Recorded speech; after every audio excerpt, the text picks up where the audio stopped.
Start हो गया था। तो इसके बाद हम लोग ना कॉलेज जा पाए थे ना हम लोग का इंटरेक्शन हो पाया था। तो ये प्रोजेक्ट था जो लास्ट मैंने कॉलेज में किया था। उसके बाद जो भी किया वो पर्सनल है सबका और सबने खुद किया है। तो प्रोफाइल के बारे में अगर बात करें तो सबसे पहले हमें क्या करना है, जैसे ठीक है मैं पहले सब कुछ अपना दिखा देता हूँ, उसके बाद बात करेंगे प्रोफाइल कैसे बनानी। ठीक, मेरी एक ये हाँ रिपोर्ट भाई। है जो हमने ईबा पे काम किया था। फिर एक ये मेरा पेपर है जिसमें हम लोगों ने एक कंपोजिट बनाया था जिसकी टेस्टिंग हमारे एंड में गई थी, फिर उसे पब्लिश किया था। तो ये पेपर एक्सेप्ट हो गया पर अभी ऑनलाइन अवेलेबल नहीं है। एक कॉन्फ्रेंस है जिसमें मैंने पेपर प्रेजेंट किया था जो वाइब्रेशन पे रिलेटेड है। ये कॉन्फ्रेंस हुई थी स्कॉटलैंड में, वहाँ की एक यूनिवर्सिटी ऑफ एबरडीन। तो वहाँ पे एक अल्ट्रासोनिक वाइब्रेशन पे बेस्ड एक रो टर्निंग का मॉडल था, वो मैंने प्रेजेंट किया। वही पेपर फिर आगे जाकर हमने सबमिट किया तो एक जर्नल में एक्सेप्ट हुआ। तो ये पेपर ऑनलाइन अवेलेबल है, तुम लोग चाहो तो पढ़ सकते हो। उसके बाद मैंने एक और पेपर पे काम किया था जो सॉफ्ट रोबोटिक्स पे बेस्ड था। तो उस पे एक हमने एक्चुएटर डिजाइन किया था जो स्फेरिकल था और न्यूमेटिकली एक्चुएटेड था। तो एक ये पेपर ये भी एक्सेप्ट हो गया पर ऑनलाइन नहीं है अभी। फिर मैंने जो इंटर्नशिप की है जिसके बेसिस पे तुम लोग आए हो KTH, तो इसके बारे में हम थोड़ी बात करेंगे। ये एक इंटर्नशिप मैंने की थी, इसकी ये पूरी डिटेल रिपोर्ट ये हुई चली थी 4 महीने के आसपास। और इसमें मैंने काम किया था प्रोस्थेटिक्स पे जो एम्पुटीज लोग पहनते हैं ताकि जिनका पैर कट जाता है या इमेज दिखाता है, ये इस टाइप का जो सॉकेट बनता है इस पे मैंने काम किया था। फिर एक ये मेरा माइनर प्रोजेक्ट है जो यहाँ मैंने प्रेजेंट किया था, तो इस पे पेपर लिख के हमने प्रेजेंट किया था। ये भी अक्सर ये ऑनलाइन अवेलेबल, ये भी तुम लोग पढ़ सकते हो। एक ये पेपर था जो मैंने दुबई के एक कॉन्फ्रेंस में प्रेजेंट किया था, ये भी एक्सेप्ट हो गया पर ये भी ऑनलाइन नहीं है अभी। फिर मैंने एम्स के डॉक्टर्स के साथ थोड़ा काम किया है, तो मैंने उसे भी एक कॉन्फ्रेंस में प्रेजेंट किया था। यूनिवर्सिटी कार्नेगी मेलन यूनिवर्सिटी में प्रेजेंट किया था मैंने इसे। और उसके बाद एक ये बहुत अच्छी कॉन्फ्रेंस होती है 58 ईयर से चल रही है, उसमें मैंने एक पोस्टर प्रेजेंट किया था। और अभी जो रिसर्च में काम कर रहा हूँ वो मैं यही एम्स वाला जो काम है कंटिन्यू कर रहा हूँ, तो उसका ही पेपर लिख के है, ये अंडर रिव्यू चल काम मैं कर रहा हूँ। जो अभी इन प्रोग्रेस है वो ये है, मैं एक कार्टिलेज के मॉडल पे काम कर रहा हूँ जो तुम लोगों ने लिंक्डइन प्रोफाइल में देखा होगा। मोस्ट रिसेंट रोल है KU ल्यूवन करके एक यूनिवर्सिटी है बेल्जियम में, उनके साथ में काम कर रहा हूँ। तो ये कि मैटलैब कोड है जो एवेकस का एक मॉडल है उसके साथ वर्क करता है और इटरेटिवली काम करता है। इसकी डिटेल मैं नहीं समझा रहा हूँ, वो थोड़ा एडवांस हो जाएगा। और अभी मतलब जो सबसे लेटेस्ट है वो मैं ये कर रहा हूँ। अब बात कर लेते हैं हम सीधा, ये तुम लोगों को आइडिया होगी कि मैंने क्या क्या किया। अब हम बात करते हैं कि जो रिसर्च इंटर्नशिप है उसके लिए हमें क्या करना है, प्रोफाइल कैसे बिल्डअप करनी है। सबसे पहली चीज जो मैं सजेस्ट करूंगा वो ये है कि रिसर्च इंटर्न के लिए क्या रहता है कि जैसे कि हमें कहीं भी रिसर्च इंटर्न के लिए अप्लाई करना है तो हम करते क्या है, ईमेल करते हैं प्रोफेसर को। मैं तुम्हें ईमेल दिखा देता हूँ सबसे पहले। ठीक दिखा देता हूँ। हाँ ठीक, ये देख लो। ठीक, तो जैसे हम कभी भी सबसे पहले ईमेल करते हैं किसी भी प्रोफेसर को, वो प्रोफेसर सिलेक्शन और कैसे ईमेल लिखना है वो सब मैं बता दूंगा। पर ये जो ईमेल हम करते हैं वो कैसे स्ट्रक्चर्ड होती है इसका मैं एक PDF तुम लोगों को भेज दूंगा ताकि तुम लोगों के पास रेफरेंस के लिए हो जाए। वो हम ऐसे लिखते हैं, प्रोफेसर को लिखते हैं, अपने बारे में थोड़ा बहुत बताते हैं, फिर अपने प्रोजेक्ट बताते हैं कि हमने क्या क्या किए हैं। और उनको एक प्रोफाइल जो हमारी भी होती है, कोई भी ऑनलाइन प्रेजेंस जो हमारी है उसका हम लिंक देते हैं और रेज्यूमे का लिंक देते हैं। ये दो चीज काफी होती है, इससे ज्यादा किसी के पास टाइम नहीं होता देखने के लिए। और सबसे इंपॉर्टेंट एक और चीज होती है सिग्नेचर। म्यूट हो गया आयुष।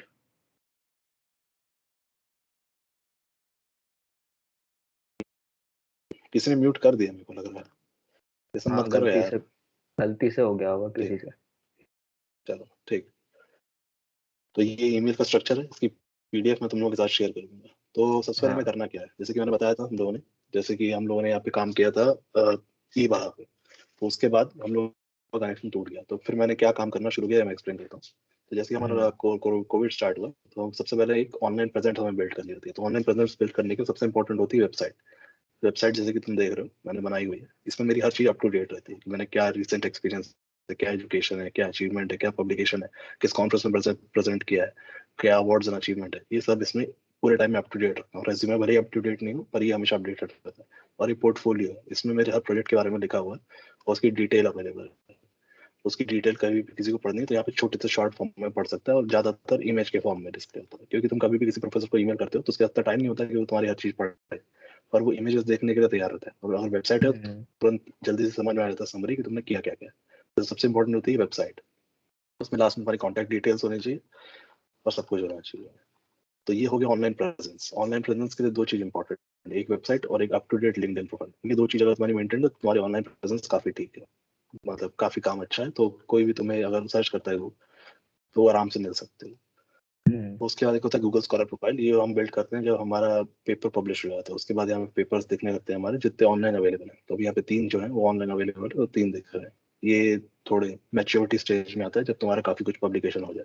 उसके बाद एक यूट्यूब चैनल है। यूट्यूब चैनल क्या मतलब, यूट्यूब पे एक प्रोफाइल है जिसमें मैंने थोड़े बहुत वीडियोस डाल रखे हैं जो मेरी कॉन्फ्रेंस प्रेजेंटेशन है और जो प्रोजेक्ट है उसके सिमुलेशन से, इसकी मैंने वीडियो डाल रखी है, ताकि अगर मैं कभी भी रेज्यूमे में लिंक देता हूँ तो आराम से कोई भी देख सकता है, या कोई नॉर्मली सर्च करे तो भी देख सकता है। उसके बाद एक गिटहब प्रोफाइल है। गिटहब प्रोफाइल में मैंने सारे कोड्स डाल रखे हैं जितने मैंने लिखे हैं आज तक, और उसके बाद इस कोड में थोड़ा एक्सप्लेनेशन दिया हुआ है मैंने कि मैंने कैसे लिखा, क्यों लिखा और किस चीज पे बेस्ड था, तो कोई भी पढ़ सकता है। तो ये हो गया ऑनलाइन प्रेजेंस की बात। उसके बाद हम ईमेल लिखते हैं। ईमेल मैंने तुम लोग को दिखा दिया, इसके थोड़ी डिटेल में पढ़ लो। ईमेल हम ऐसे लिखते हैं, कोई भी 3 जो सबसे रेलेवेंट प्रोजेक्ट तुम्हें लग रहे हैं, जिस प्रोफेसर को तुम ईमेल कर रहे हो, उसकी डिटेल हम लिखते हैं और हम एक लिंक डाल देते हैं। लिंक में उस प्रोजेक्ट की सारी डिटेल्स होती हैं, ताकि कोई भी आराम से देख सके कि करना क्या है, मतलब तुमने करा क्या है। एक वेबसाइट की लिंक हो गई और एक रेज्यूमे की लिंक हो गई, ठीक है। ये ईमेल की हाँ। बात हो गई। अब ये हो गया रिसर्च इंटर्न की, कि तुम रिसर्च इंटर्न के लिए कैसे अप्लाई करते हो। पर सबसे इंपॉर्टेंट चीज इसमें ये है, सेलेक्ट कैसे करते हो प्रोफेसर।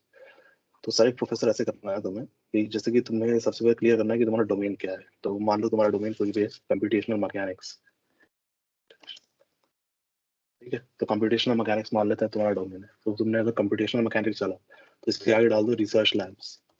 और जिस भी कंट्री में तुम्हें सर्च करना है, जिस भी कंट्री मान लो तुम लोगों को सर्च करना है, कहाँ सर्च कर, यूएसए में कर लेते हैं चलो, ठीक है। तो देखो सबसे पहले तुम्हें यहाँ पे यूनिवर्सिटीज की जो कंप्यूटेशनल लैब्स हैं वो आने लगी। तो यहाँ पे ये सबसे बढ़िया तरीका है सर्च करने के लिए कि किस जगह पे किस प्रोफेसर को तुम कांटेक्ट कर सकते हो।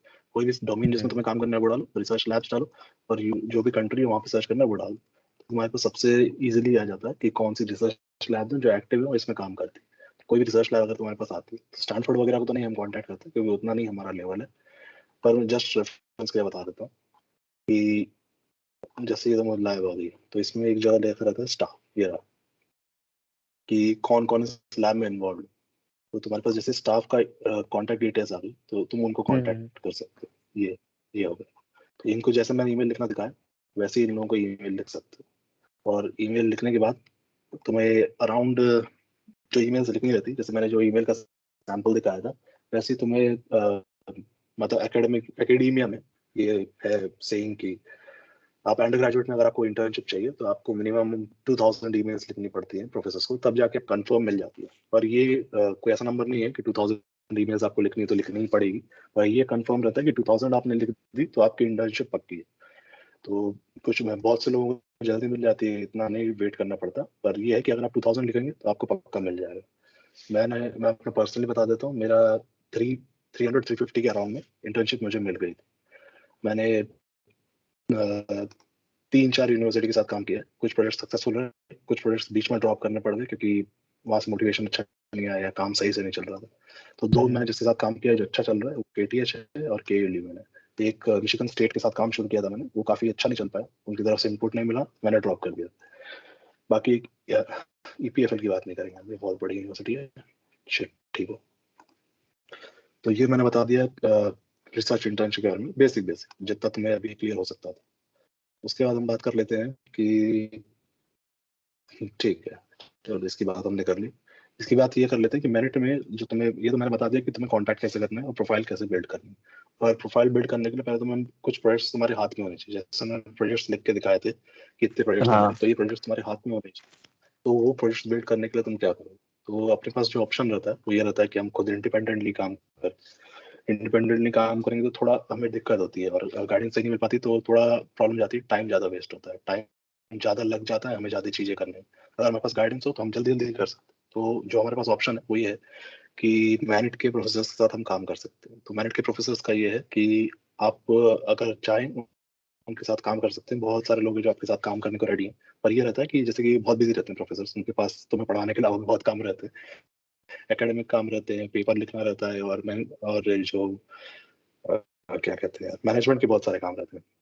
तो अगर तुम्हें उनके साथ कभी भी काम करना है तो तुम्हें इस तरह सोचना रहता है कि प्रोफेसर भाई है, तो तुम उसके साथ काम करोगे तो वो तुम्हें कुछ नहीं देने वाला। तुम्हें इस तरह सोचना रहता है कि तुम ऐसा क्या दे सकते हो, इस तरह से तुम उसको क्या हेल्प कर सकते हो कि एक पेपर आ जाए।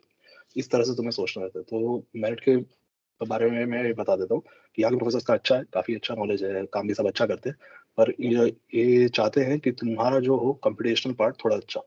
तो मैं ये सजेस्ट करूंगा कि तुम लोग कंप्यूटेशनल टूल्स जितने होते हैं, जैसे कि मैं दिखा देता हूँ मैं कितनों के साथ काम करता हूँ। तो जैसे कंप्यूटेशनल टूल्स हो गए सॉलिड वर्क्स, एक हो गया मेश वर्क्स, मेश मिक्सचर करके आता है, एक एबेकस आता है, एक एनसिस आता है। फिर कोडिंग के लिए आते हैं मैटलैब, जो हमारे यहाँ मैकेनिकल डिपार्टमेंट में यूज होता है। तो ये 4-5 टूल्स है जिसमें अगर तुम्हारी एक्सपर्टीज हो या तुम्हें थोड़ा बहुत आता हो, तो अगर तुम किसी प्रोफेसर को अप्रोच करते हो और उससे समझ में आता है कि तुमसे इस तरह का कोई काम निकलवाया जा सकता है या तुम इसमें हेल्प कर सकते हो उसकी, तो बहुत ईजी हो जाएगा तुम्हारे लिए। तुम फिर उसके साथ काम कर सकते हो, तुम्हें इजीली मतलब मतलब जल्दी हो जाएगा तुम्हारा काम, और तुम्हारा एक पेपर निकल आएगा। ये एक चीज है कि तुम ये कर सकते हो। इस तरह से हमें मतलब शुरू करना रहता है। अब पहले सबसे पहले तुम्हें क्या करना है, खुद से कुछ काम करो, सीखो। जैसे कि हम लोगों ने ये बहा किया था, उसके मैट के किसी प्रोफेसर के साथ काम करना शुरू करो। तुम्हें वो थोड़ा समझाएगा, एकेडमिया में लेके आएगा। एक हाथ पेपर आ जाए तो अच्छा है, नहीं तो रिसर्च प्रोजेक्ट ही आ जाता है तो भी बढ़िया। उसके बाद तुम स्टार्ट कर सकते हो कॉन्टैक्ट करना ईमेल्स किसी फॉरेन प्रोफेसर, क्योंकि बिना किसी काम में, बिना किसी बैकग्राउंड या बिना किसी एक्सपीरियंस के बहुत मुश्किल है, नहीं हो पाएगा। हाँ, तो सबसे पहले पोर्टफोलियो तुम्हें के कुछ बिना नहीं हो पाएगा। हम्म, खुद के प्रोजेक्ट होने चाहिए कुछ, उसके बाद कुछ काम होना चाहिए किसी के अंडर, मतलब तुमने किसी से सीख लिया, उसके बाद तुम कांटेक्ट कर सकते हो और तुम अपनी इंटर काट सकते हो। ठीक है, ये हो गया रिसर्च के बारे में। जितना मैं पता अभी, मतलब जितना तुम लोगों के लिए ठीक था उतना मैंने बता दिया है। इसके बाद किसी को भी कोई कंफ्यूजन हो या बीच में कोई दिक्कत है तो तुम लोग मुझे मैसेज कर ही सकते हो। इसके बाद मैं, ठीक है, गौरव थोड़ा बता देगा, उसके हाँ, बाद अभी लास्ट में कोई हम लोग डाउट थोड़ी बहुत पूछ रहा था प्लेसमेंट ना, की बात करेंगे। फैजान कौन था? हाँ, यस कोई बॉस। पूछ रहा है कुछ तो बता। बॉस हाँ मैं पूछ बोल। रहा हूँ कि जैसे आपका पोर्टफोलियो इतना स्ट्रांग है, इतने सारे प्रोजेक्ट रिसर्च वगैरह हैं, तो ये आपने कब से स्टार्ट किया था? मतलब हम तो अभी आ गए हैं, 6th सेम चल रहा है हमारा, और आपने मतलब कब से हाँ, स्टार्ट किया था ये सब? नहीं भाई, मैंने स्टार्ट किया था, जो हम लोगों को ई बहा स्टार्ट हुआ था वो शायद हमारा फर्स्ट ईयर के सेकंड सेमेस्टर में हम लोगों ने स्टार्ट कर दिया था ई बहा, और थर्ड सेमेस्टर तक हम लोगों ने खत्म कर दिया था शायद से। हाँ, और 4th थर्ड 5th से सेमेस्टर के स्टार्ट बाद, किया होगा। हाँ, तो फिर थर्ड में हम लोगों ने खत्म कर दिया था, फोर्थ से मैंने स्टार्ट किया होगा, फोर्थ से शायद, हाँ फोर्थ से। उसकी दिक्कत नहीं है, ठीक है, ये बात तो सही है कि अब टाइम काफी हो गया है, तो तुम लोग अभी एट भाई मैक्स। मेरे हिसाब से कि मतलब तुम अगर जल्दी जल्दी माइनर, जैसे माइनर कर रहे हो, तो माइनर में अपना पोर्टफोलियो बिल्ड कर लो एक बढ़िया सा। एटलीस्ट 2 प्रोजेक्ट या एक सिंगल प्रोजेक्ट ही अच्छा हो जाए। अगर रिसर्च इंटर्नशिप पे ही फोकस करना है ना, तो एटलीस्ट 2 प्रोजेक्ट कर लो, उसके बाद फिर अप्लाई करोगे तो तुम्हारा ऐसा कि मतलब सेमेस्टर खत्म होते होते अप्रैल में स्टार्ट हो जाएगा, और मिनिमम वहाँ 2-3 महीने की रिसर्च इंटर्नशिप तुम्हारी हो जाएगी प्लेसमेंट सीजन स्टार्ट होने से पहले। तो हाँ। ये एक तरीका, एक मतलब सॉलिड है कि अभी मान लो कि किसी के पास 0 ही प्रोजेक्ट्स हैं, बिल्कुल ब्लैंक है सीवी। ऐसा ऐसा होना तो नहीं चाहिए, कुछ ना कुछ प्रोजेक्ट होगा। अगर नहीं है प्रोजेक्ट तो कोशिश करो कि माइनर को इतना बढ़िया कर लो कि उसके थ्रू एक इतना सॉलिड तुम्हारा एक पोर्टफोलियो बन जाए कि तुम कहीं पे अप्लाई करो तो एटलीस्ट वो लोग खोल के तो देखे, कंसिडर करें। हम्म। ठीक है। अभी मतलब ऐसा कोई बहुत देर नहीं हुआ है, अगर तुम लोग चाहो तो 6 सेमेस्टर में कुछ काम कर सकते हो, पर तुम्हें ये करना पड़ेगा कि काम करना तुम लोग शुरू कर रहे हो तो काफी जल्दी से पेस पकड़ना पड़ेगा, और कुछ दिखाने लायक काम होना चाहिए। एक रिपोर्ट वही। बन गई या कुछ बन गया तो तुम डिस्प्ले कर हाँ। सकते हो किसी को भी। तो अगर तुम चाहते हो कि रिसर्च इंटर्न, तुम 6th के सेमेस्टर के बाद ही की थी मैंने इंटर्न, तो 6th सेमेस्टर के ब्रेक में मैंने शुरू किया था और 7th सेमेस्टर के बीच तक कंटिन्यू किया था। उसके बाद तो फिर सेमेस्टर भर में कंटिन्यू कर रहा था। और 6 सेमेस्टर खत्म होने के बाद जो ब्रेक मिलता है उसमें मैंने शुरू किया था। तो अगर तुम्हें तब चाहिए तो तुम्हें कम से कम 2 या 3 महीना तो मिनिमम चाहिए ईमेल करने के लिए, क्योंकि अगर जो मेरी कन्वर्स जो इंटर्न मेरे को मिली थी, उसकी ईमेल मैंने लिखी होगी एटलीस्ट 3 महीने पहले, तब रिप्लाई आया था। क्योंकि टाइम लग जाता है, वो लोग देख लेते हैं, भले ही रख लेते हैं आपकी ईमेल, थोड़े दिन बाद कांटेक्ट करते हैं जब उनको कंफर्म हो जाता है कि हाँ आप कर लोगे या हमें जरूरत ही है। हो सकता है उन्हें जरूरत नहीं हो, तो कुछ भी हो सकता है, तो टाइम तुम्हें लेके चलना रहता है। तो तुम अगर चाहते हो कि तुम 6 सेमेस्टर के बाद इंटर्न करो, तो अभी से ईमेल करना शुरू करना पड़ेगा तुम्हें। अगर प्रोजेक्ट नहीं है कोई अभी दिखाने लायक तो फिर तो थोड़ी दिक्कत है, और अगर तुम जल्दी से कुछ बिल्डअप कर लेते हो तो अच्छा रहेगा। ठीक है, और कोई डाउट किसी को? हाँ बस मेरे पास एक डाउट है। हाँ, गूगल्स प्रोफाइल गूगल्स कॉल पे वेरिफिकेशन के लिए कौन सा ईमेल यूज किया आपने?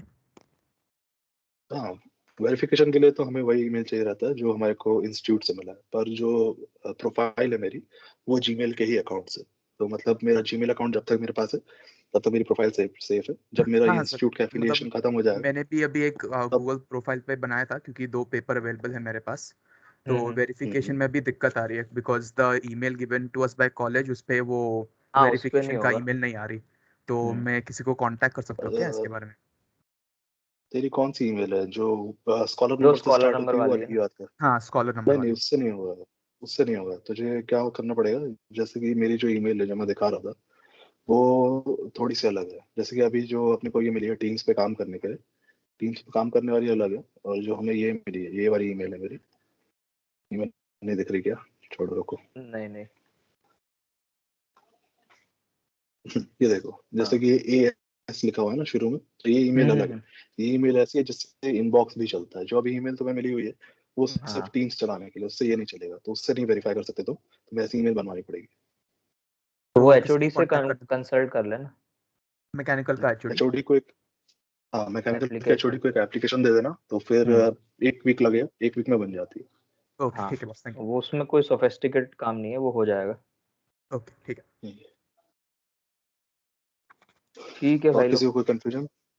हाँ बस एक और डाउट नहीं, था। when you आप are पूछ। searching for professors to apply under, did you focus any specific hmm, countries? हाँ, तो इसके लिए क्या करना रहता है, जैसे कि हम लोग बेसिकली कभी भी सर्च करते हैं कि कौन सी कंट्री सबसे अच्छी है एजुकेशन के लिए, तो मैंने क्या किया था कि जैसे कि लिस्ट निकालते हैं हम, तो सबसे टॉप पे आती है यूएस, फिर यूके की बात होती है, फिर जर्मनी की बात होती है, फिर स्वीडन, और ये यूरोपियन कंट्रीज थोड़ी बहुत और आती हैं, जैसे कि हमारी हो गई फिनलैंड वगैरह।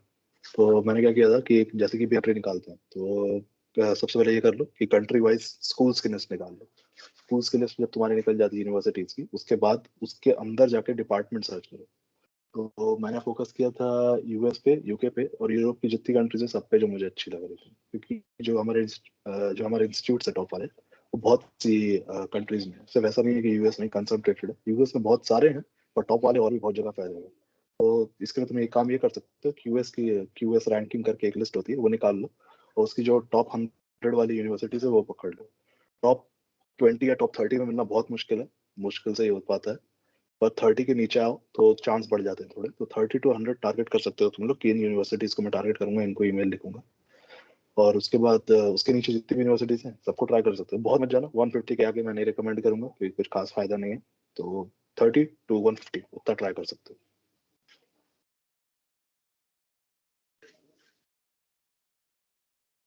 ठीक है, ठीक है चल भाई। ठीक है गौरव, तू बता दे। हाँ, तो भाई लोग देखो, मेरा मेरा भी मतलब ऐसा सेम सीन था कि जब हम लोग का खत्म हो गया था ई वाह कंपटीशन, उस पॉइंट पे ऐसा आ गया था कि यार कुछ आगे को करने को समझ नहीं आ रहा था। तो पहले तो हम लोगों ने स्टार्ट करने की कोशिश करी कि यार नेक्स्ट ईयर पार्टिसिपेट करते हैं, अनटिल अनलेस कंफर्म नहीं हुआ था कि पूरा अपना इवेंट ही ऑनलाइन हुआ। तो जब पता चला ऑनलाइन हो गया तो मेरी काफी कुछ डिजाइन्स जो थी वो रेडी थी नेक्स्ट कंपटीशन के लिए। मैं दिखाता हूँ तुम लोग को। एक सेकंड।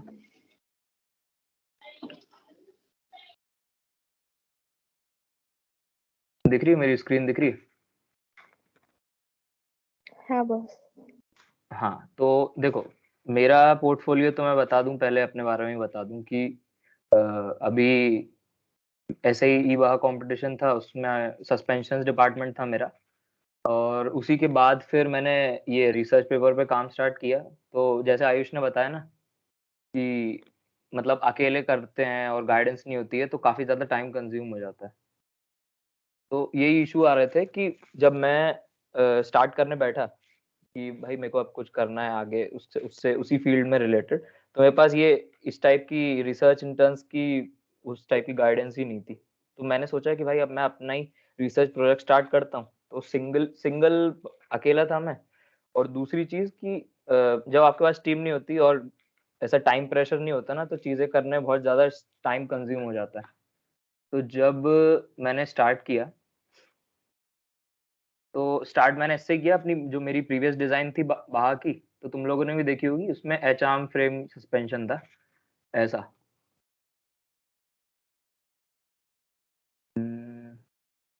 ये तो ये डिजाइन थी, ये पुराने सस्पेंशन की थी।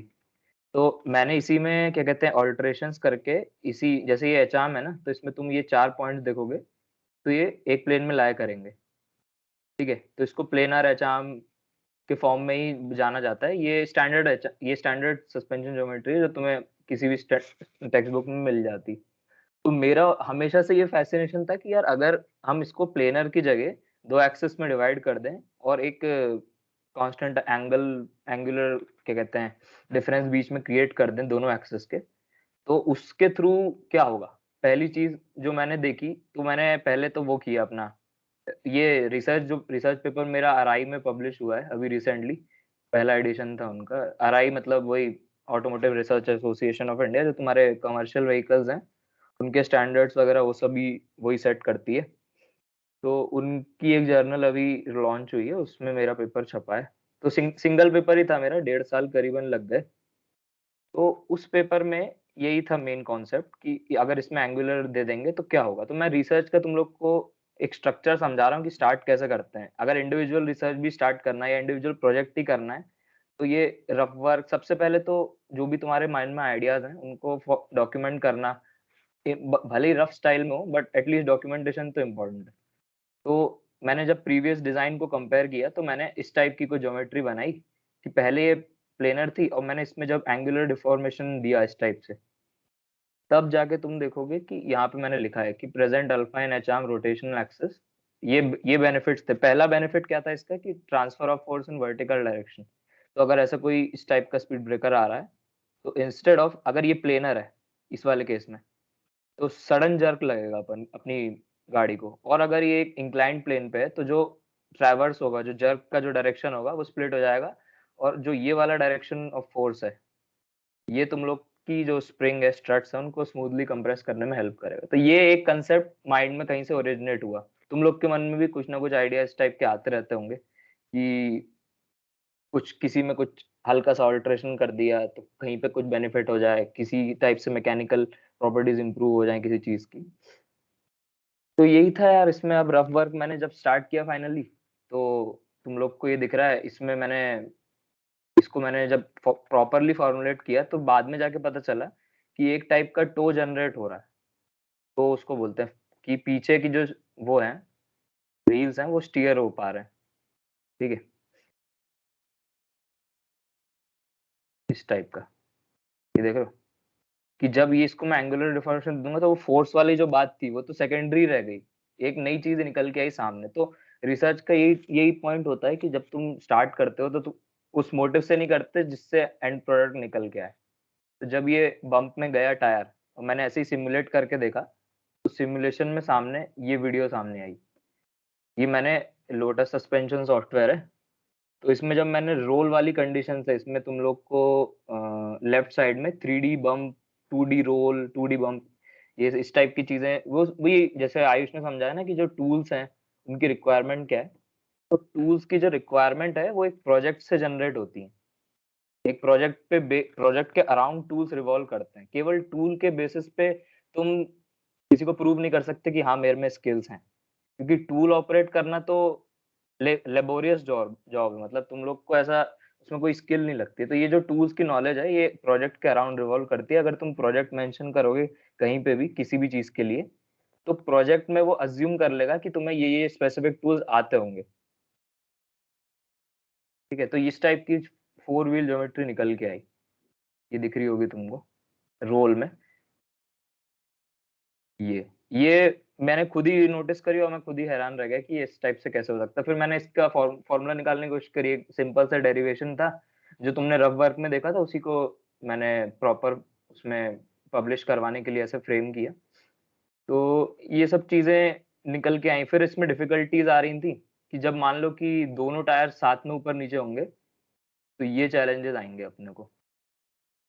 ये देखो, अब ये बीटी हो गई अपने को, कि दोनों टायर अभी रोल में तो बढ़िया था, 4 व्हील स्टीयरिंग बन रही थी बढ़िया सी, नेगेटिव और पॉजिटिव 4 व्हील स्टीयरिंग होती है। अब दोनों टायर साथ में ऊपर गए तो ये दिक्कत हो गई। तब मैंने अपने सीनियर्स को कॉल किया कि बॉस ये बताओ ये इसमें इशू आ रहा है।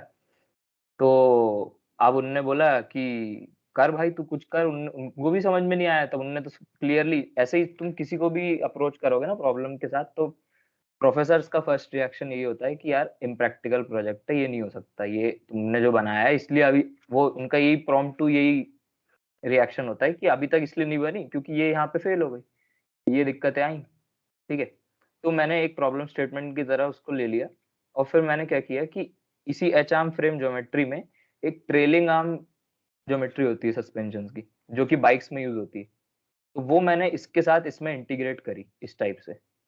ये तुम लोग को एक 4 बार मैकेनिज्म दिख रहा होगा इसमें, ये सीन रहता है ये कि एक सेपरेट सस्पेंशन असेंबली बना दी, जो कि ये प्राइमरी स्ट्रट हो जाएगा, और ये जो तुम्हारी जो एच आर्म ज्योमेट्री थी ये तुमने सेकेंडरी बना ली। तो जो सेकेंडरी ज्योमेट्री है एच आर्म की, वो तुम्हारा 4 व्हील स्टीयरिंग वाला फंक्शन परफॉर्म करेगी, जस्ट एज इन ये इस वीडियो में। ये देखो, ये एच आर्म जो ऊपर नीचे हो रहा है ना, ये रोल मूवमेंट मतलब रिप्रेजेंट कर रहा है कि जब गाड़ी टर्न ले रही होगी लेफ्ट या राइट में, तो इनर्शिया के कारण जो रोल आएगा उसमें, और जो पीछे के टायर्स हैं ऑल्टरनेटिवली ऊपर नीचे जा रहे हैं। इसमें तुम देखोगे कि ये जब टायर ऊपर गया तो ये बाहर को खिसका, और जब ये नीचे गया तो अंदर को। तो ये 4 व्हील स्टीयरिंग वाला फंक्शन तुम्हारा फुलफिल हो गया।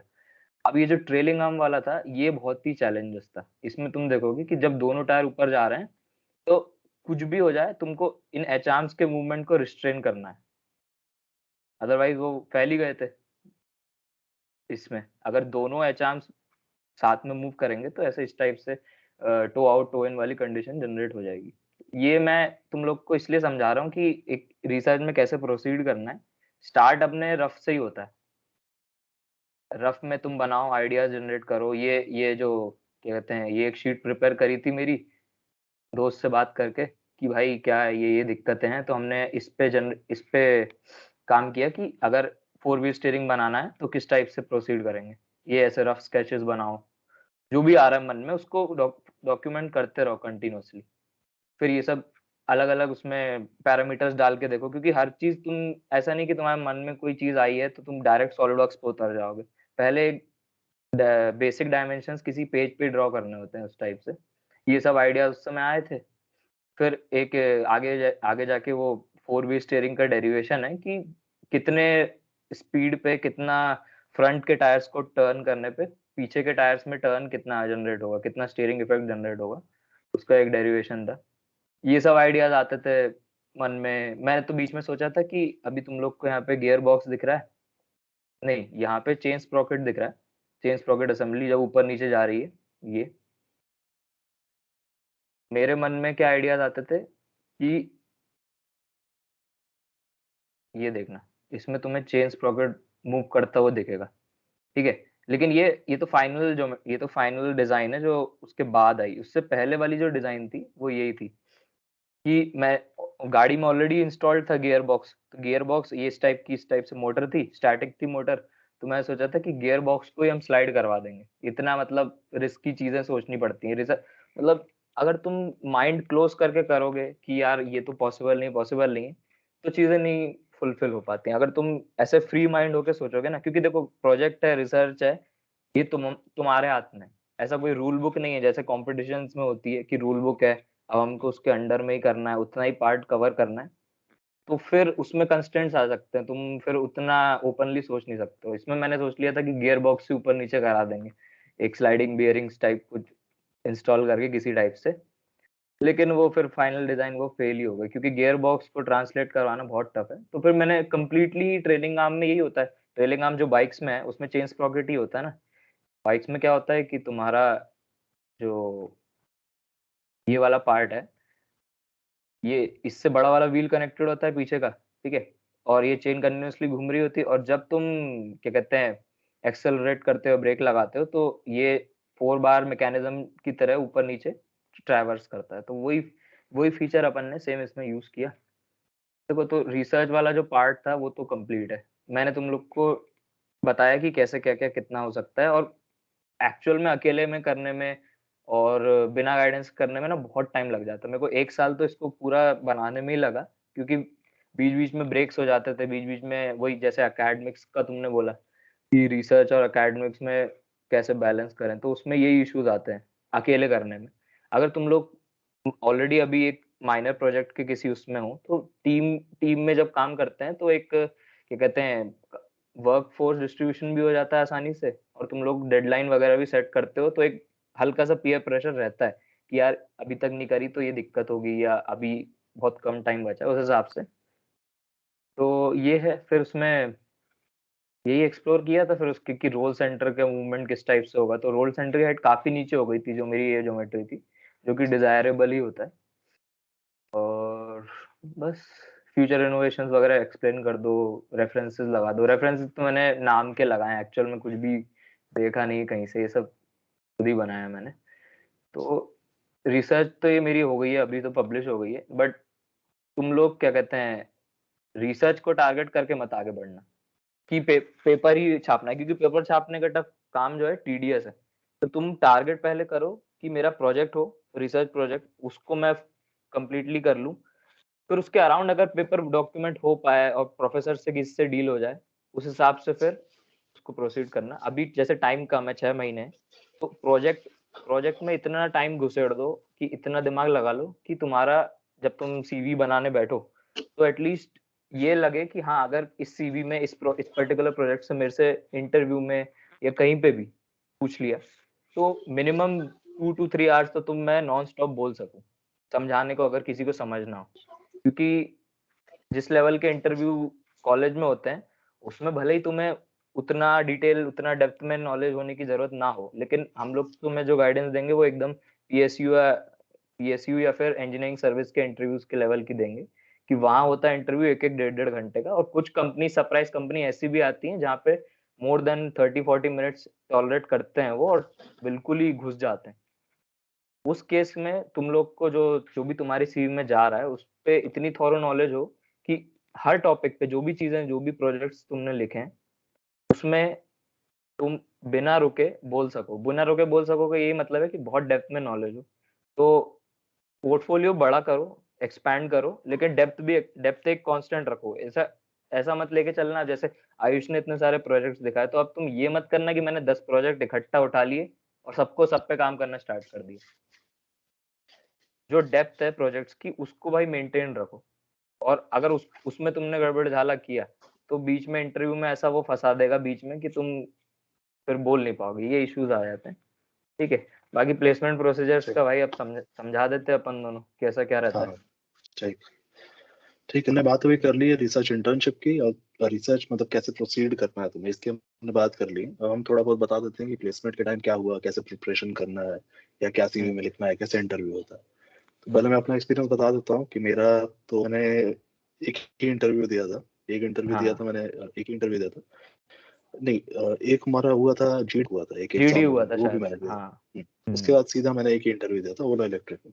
तो ओला इलेक्ट्रिक में ये सीन था कि हमसे सबसे पहले सीवी मांग ली थी, और शॉर्ट लिस्टिंग जो हुई थी वो सीवी बेस्ड हुई। इन्होंने कोई टेस्ट वगैरह नहीं करवाया था, इन्होंने हाँ। सीधे सीवी के बेस पे शॉर्ट लिस्ट किया था। उसके बाद इनके हुए थे 3 इंटरव्यू, 2 टेक्निकल इंटरव्यू हुए थे और एक एचआर इंटरव्यू। सबसे इंपॉर्टेंट चीज जो इसमें थी वो ये थी कि आप अपने आप को प्रेजेंट कैसे करते हो। तो जो सीवी हमें बनानी थी, वो कैसे आप बनाते हो, कैसे शो करते हो कि आपको कितना आता है। तो सीवी में मैं बात कर लेता हूँ। ये सीवी ये वही सीवी है जो मैंने वहां सबमिट की थी। हम्म। तो मैंने भले ही तुम लोगों को बहुत सारी चीज दिखाई थी, पर इसमें तुम लोग देखोगे कि मैंने बहुत कम चीजें लिखी है। सबसे पहले बस अपना नाम हम्म। लिखा है, अपनी वेबसाइट दे दी है, ईमेल लिखा है, अपना सीजीपीए और मार्क्स वगैरह थोड़ा बहुत, ये किसी काम का नहीं।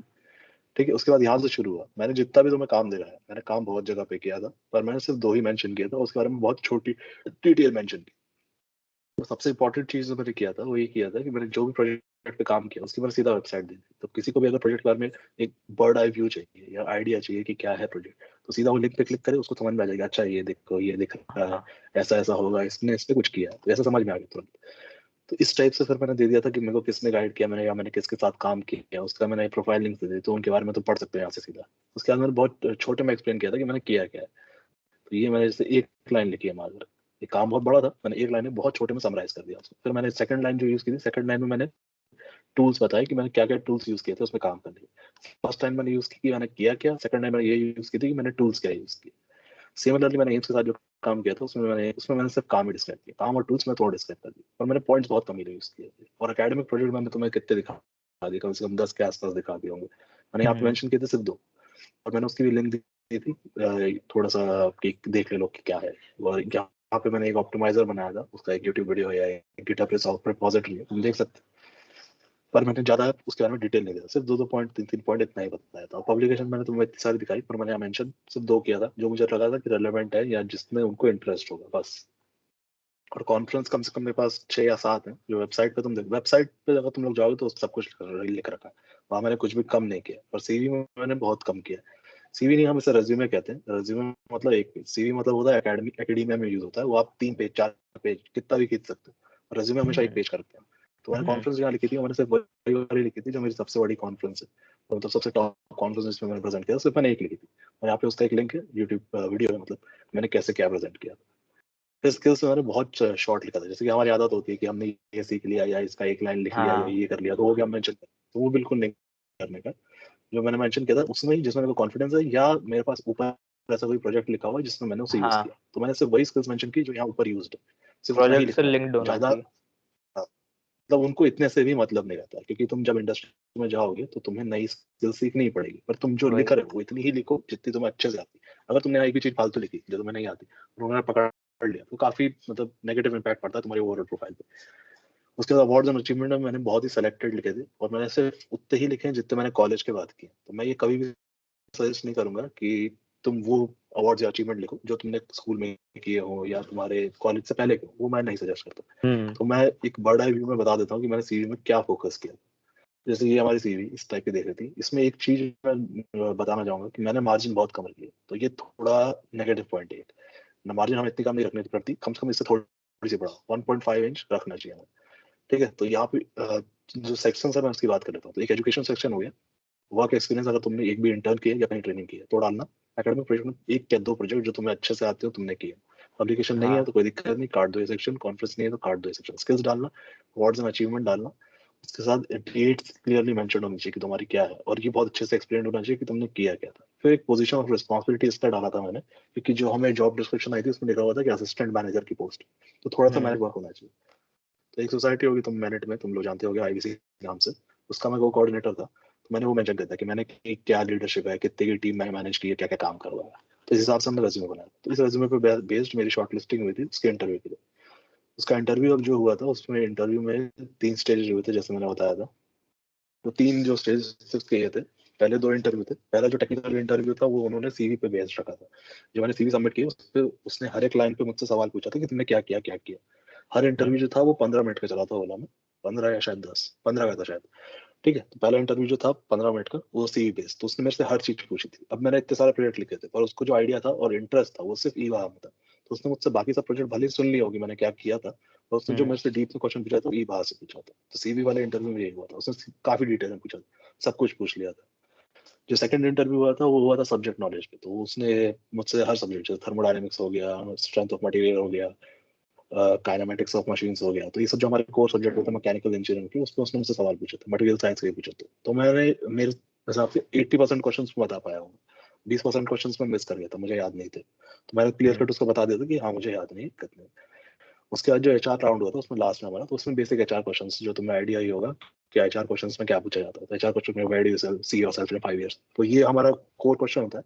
पर इसका जो आजकल फॉर्मेट आ गया वो रिफ्रेश करके पूछते हैं थोड़ा, तो थोड़े अलग स्टाइल से पूछते हैं, पर क्वेश्चन यही रहता है। तो इस टाइप की उसने मेरे से बेसिक एचआर क्वेश्चन पूछे थे कि आप क्या चाहते हैं, ओला क्यों ज्वाइन करना चाहते हैं, और इस टाइप के 5-6 क्वेश्चन पूछे। और एचआर इंटरव्यू काफी सिंपल था, कोई दिक्कत नहीं है। और तुम्हें बोलना अच्छा आता है, तुम अपने आप प्रेजेंट अच्छे से कर सकते हो, मेंटेन रहते हो, सीधा बैठते हो, तो तुम्हें कोई दिक्कत नहीं है एचआर इंटरव्यू। टेक्निकल इंटरव्यू तुम्हें बस निकालना है, एचआर इंटरव्यू बस इसलिए होता है कि तुम्हें देख लें कि बंदा कैसा है। ठीक है, तो ये मैंने अपना प्लेसमेंट का बता दिया कि क्या सीन था, गो बता देगा एक बार, उसके बाद हम थोड़ा हायर स्टडीज का बात करेंगे। हाँ, तो देखो यार, तुम लोग का जैसे आयुष का तो सीजीपीए बहुत बढ़िया है। तो अभी जिन लोग का भी सीजीपीए बेस्ट है उसको कोशिश करना कि मेंटेन रहे। 6 सेमेस्टर का भी काउंट होता है क्योंकि, तो उसको बस बिगाड़ना नहीं। और जिनका सीजीपीए मान लो सही नहीं भी है तो भी ऐसा नहीं है कि भाई जॉब्स नहीं है। कोर जॉब मैं तो चाहता हूँ कि सबको मिल जाए, और जिनको भी कोर की रिक्वायरमेंट है, सोच के ही बैठे हैं कोर में जाना है, मैं तो चाहता हूँ कि सबको हो जाए। तो पहली बात, 2-4 चीजें इंपॉर्टेंट रहती हैं जो मिस हो जाती हैं प्लेसमेंट के टाइम पे। ठीक है, सीजीपीए वाला क्राइटेरिया हो गया, फॉर्म फिलिंग, जो तुम्हारा डेट्स आती है जब भी फॉर्म की, बच्चे भाई कुछ लोग सोते रह जाते हैं, मिस कर देते हैं, भर नहीं पाते हैं। ठीक है, कुछ कंपनीज होती हैं लीनियंट, और जो टीपीओ है वो डेडलाइन तुम्हें अप्रोप्रिएटली असाइन करता है। अब तुम नेक्स्ट डे फॉर्म भर रहे हो, कुछ कर रहे हो, कुछ कंपनीज कंसिडर नहीं करती। तो अब फॉर्म भी जल्दीबाजी में नहीं भरना, जैसे ही फॉर्म आया तो तुरंत नहीं भरना। ठीक है, पहले कंपनी जो भी आ रही है उस कंपनी के स्पेसिफिक कंपनी की रिसर्च करो, उसके अकॉर्डिंगली तुम अपनी सीवी क्रिएट करो। तुम लोग को ये बात अभी तक तो पता चलनी चाहिए कि हर कंपनी का सीवी स्पेसिफिक होता है। मान लो कि यहाँ पे बहुत सारे डिफरेंट अलग अलग टाइप के बच्चे हैं, अलग अलग फील्ड ऑफ इंटरेस्ट है सबका। मैं ये नहीं बोल रहा कि सबकी कोर ही है, किसी को अगर मान लो बिजनेस एनालिस्ट का बनाना है, तो वो प्लीज ये ना करे कि किसी बिजनेस एनालिस्ट या फिर सॉफ्टवेयर डेवलपमेंट कंपनी में अपने कोर के प्रोजेक्ट मेंशन कर दे। और ये भी ना करे कि कोर कंपनी है और तुम अपने, मान लो कि तुमने कोडिंग में कोई प्रोजेक्ट इस टाइप से बनाए हो, जो कि ऐसा यूनिवर्सल सीवी जैसा कुछ नहीं होता है। ठीक है, सीवी जो है कंपनी स्पेसिफिक होती है। तो जनरली लोग ऐसे होते हैं कि वो कोर कंपनी में ही अप्लाई करते हैं केवल, बाकियों का फॉर्म नहीं भरते हैं। उनकी सीवी यूनिवर्सल है क्योंकि उनका डोमेन ही छोटा है। अब कोई ये हरकत कर दे कि मेरी एक ही सीवी और बाकी जगहों पे दे दे, तो वो एक इशू आ जाता है। ठीक है, दूसरा रिटर्न एग्जाम, तुम लोग के टाइम पे गारंटी दे रहा हूं मैं कि ऑफलाइन एग्जाम होंगे। और offline exam in the sense कि वो ऐसे ही होता है, अपने यहाँ जो कंप्यूटर लैब्स है ना मैनेट में, वहां पे बैठा के होता है प्रॉपर इन्विजिलेशन के साथ। तो ये तो मत सोचना कि किसी टाइप के कुछ सोर्स से कुछ हो जाएगा। तुम लोग को एप्टी और टेक्निकल के जो भी तुम्हारे वो हैं बेसिक फॉर्मूले, वो भाई रिटर्न निकालने के लिए आने चाहिए। वहां पे सब दूध का दूध पानी का पानी हो जाता है रिटर्न एग्जाम में। तो रिटर्न एग्जाम निकालना भाई टेक्निक है, और उसको उस पर फोकस करना, ऑनलाइन मान के बिल्कुल मत चलना। तुम्हारे टाइम तक मैं बता रहा हूँ, जुलाई कोर के प्लेसमेंट एक्चुअल में जुलाई में स्टार्ट नहीं होते हैं। जुलाई में एक आध कंपनीज आती हैं, एक का दुक्का आती हैं, फिर इकट्ठा जो आती है ना वो दिसंबर नवंबर लास्ट के महीनों में आती है, और फिर फेब्रुअरी तक अभी तक चल रहा है हम लोग के। ठीक है, तो उस उसको अगर तुम ध्यान में रखोगे तो मैं बोल रहा हूँ हर वीक में मिनिमम 2 से 3 घंटे एप्टीट्यूड प्रैक्टिस करते रहो। और एप्टीट्यूड का वेटेज 50% होता है ऑलमोस्ट हर एग्जाम में, और 50% वेटेज टेक्निकल का होता है। तो अप्रोप्रिएटली तुम लोग डिसाइड करना। टेक्निकल में तुम्हें पता है मेजर सब्जेक्ट से ज्यादा पूछे जाते हैं, मटेरियल साइंस से भी हर कंपनी पूछती है, तो वो तो देखो। और दूसरी चीज, अपने जो सीनियर्स हैं, जो भी जिस जिस कंपनी में प्लेस्ड हो, वही वही कंपनीज रिपीट होंगी। कुछ सरप्राइज कंपनी होती हैं, तो उनका आइडिया तुम ग्लास डोर या इस सब से लगा सकते हो। तो जो ट्रेंड है जिन कंपनीज का, जो आती रहती है, उनकी स्पेसिफिक इंटरव्यू गाइडेंस और रिटर्न रिटर्न एग्जाम कैसा हुआ था उसकी गाइडेंस तुम उन स्पेसिफिक सीनियर्स से लेना जब कंपनीज आए। और वैसे भी सीनियर्स के टच में बने रहो, क्योंकि आने वाले टाइम में यही होगा, सब क्लूलेस होंगे। तुम्हारे बैच के 150 लोग होंगे करीबन जो एलिजिबल होंगे, 150 के 150 लोग फॉर्म भरेंगे, और उन्हीं उन्हीं के बीच में तुमको रिटर्न एग्जाम कंप्लीट करना है। अब तुम कितनी स्ट्रेटेजी लगा के कितना रिसर्च कर सकते हो कंपनी के बारे में, वो तुम्हारे हाथ में। तो उस पर फोकस कर लेना। रिटर्न एग्जाम की बात हो गई, सीवी का आयुष ने सब क्लियर कर दिया। लिंक्डइन प्रोफाइल प्लीज सब बना लेना। कुछ लोग ऐसे होंगे लिंक्डइन अभी तक नहीं ज्वाइन कर, हमारे ईयर में भी है कि अभी तक लिंक्डइन प्रोफाइल नहीं है। तो एटलीस्ट एक वेब लिंक हो जिस पे खोल के तुम्हारे बारे में स्टडी कर सके कोई कि क्या हो। और कुछ कंपनीज जीडी करवाती हैं, कुछ कंपनीज, तो उनको तुम टारगेट जब करोगे तो जीडी की जो स्पेसिफिक प्रिपरेशन है, वो ऐसे जो लोग जैसे कैट या टाइम कोचिंग कभी गए हों या कैट की प्रिपरेशन कर रहे हो, तो उनके लिए होता होगा। बट कोर में मैक्सिमम लोग को कोई आइडिया नहीं रहता जीडी में कैसे प्रोसीड करना है। ठीक है, तो मैं तो ये सजेस्ट करूंगा कि भाई टाई पहनना कंपलसरी है, हेयर कट प्रॉपर हो, क्लीन शेव्ड हो। क्लीन शेव्ड में जरूरी नहीं मुस्टैच हटाओ, मेरे को थोड़ा ऑड लगता है, क्योंकि ऑनलाइन अगर मान लो ऑफलाइन इंटरव्यू है तब तो तुम क्लीन शेव हो जाओ, कोई दिक्कत नहीं, क्योंकि खुद की शक्ल नहीं दिखती। मान लो कि ऑनलाइन इंटरव्यू हुआ तो उसमें मैक्सिमम टाइम इंटरव्यूअर्स का कैमरा ऑफ होता है, तुम्हें केवल खुद की शक्ल दिख रही होती। अब तुमने ही कुछ अजीब सा कर लिया, कभी खुद को बिना दाढ़ी में देखा ही नहीं, तो देख के भी तुम कॉन्शियस हो रहे हो, आधी चीजें भूल रहे हो। ये सब मत करना। प्रॉपरली एक कॉम्प्रोमाइज सेट कर लेना अपने हिसाब से। और जीडी में ये ध्यान देना कि 10 लोग का जीडी है मान लो, तो तुम दो चीजें अपने माइंड में रख लो कि या तो मैं स्टार्ट करूंगा या तो मैं एंड करूंगा, या बीच में बोलूंगा अगर, तो एटलीस्ट इसका ध्यान रखूंगा कि 10 लोगों ने जो जो पॉइंट्स बोले हैं उनके पॉइंट्स में लिखते रहूं। और लिखते ही रहना कंटिन्यूअसली कुछ भी कुछ अपने उसमें जो भी माइंड में क्लिक होता जाए, जो भी नया नया पॉइंट देता जाए। लड़ाई भसड़ इस सब से कुछ कम मतलब सब कंपनीज का क्राइटेरिया डिफरेंट होता है। अगर तुम लड़ाई भसड़ करी तुमने तो रिस्क है, हो सकता है हो जाओ सिलेक्ट, और हो सकता है कि बिल्कुल ही एकदम रिजेक्शन लिस्ट में चले जाओ। तो एक मिड वे, एक बीच का पाथ अपनाओ जिसमें तुम इतने भी पैसिव ना देखो कि बिल्कुल ही इंट्रोवर्ट वाली इमेज जा रही है, और इतने अग्रेसिव ना हो कि वो बोल रहे हैं कि ये तो बहुत ही डोमिनेटिंग टाइप का बंदा है, क्योंकि एचआर बैठा होता है। और जब मान लो कि जीडी से पास भी कर गए ना, तो तुम एचआर राउंड में वो पूछेगा कि तुमने जीडी में ऐसे बदतमीज से बात करी है, जो भी किया क्यों किया। तो उसका थोड़ा ध्यान देना, एक मिड वे में सबको मौका देना, कोई अगर छूट रहा हो तो उसको बीच में बोल देना कि भाई तू भी बोल ले, ठीक है। और टाइम ड्यूरेशन का ध्यान रखना, 10 लोग हैं, 10 मिनट होंगे, 1 मिनट बोलना है, ठीक है। अब वो उस 1 मिनट में स्टार्ट तब करोगे जब तुम्हें ऑलरेडी उस टॉपिक की नॉलेज होगी। और अगर बिल्कुल ही सपाट है, कुछ ही समझ नहीं आ रहा है, तो भैया क्या करो, थोड़ा सा रुक जाओ सेकंड या थर्ड राउंड में, और कंक्लूड तो कर ही दो। मैक्सिमम लोग को ये चीजें पता नहीं रहती हैं जीडी की। थोड़ा सा मतलब लुक भी होता है और थोड़ा सा वे ऑफ स्पीकिंग भी होता है।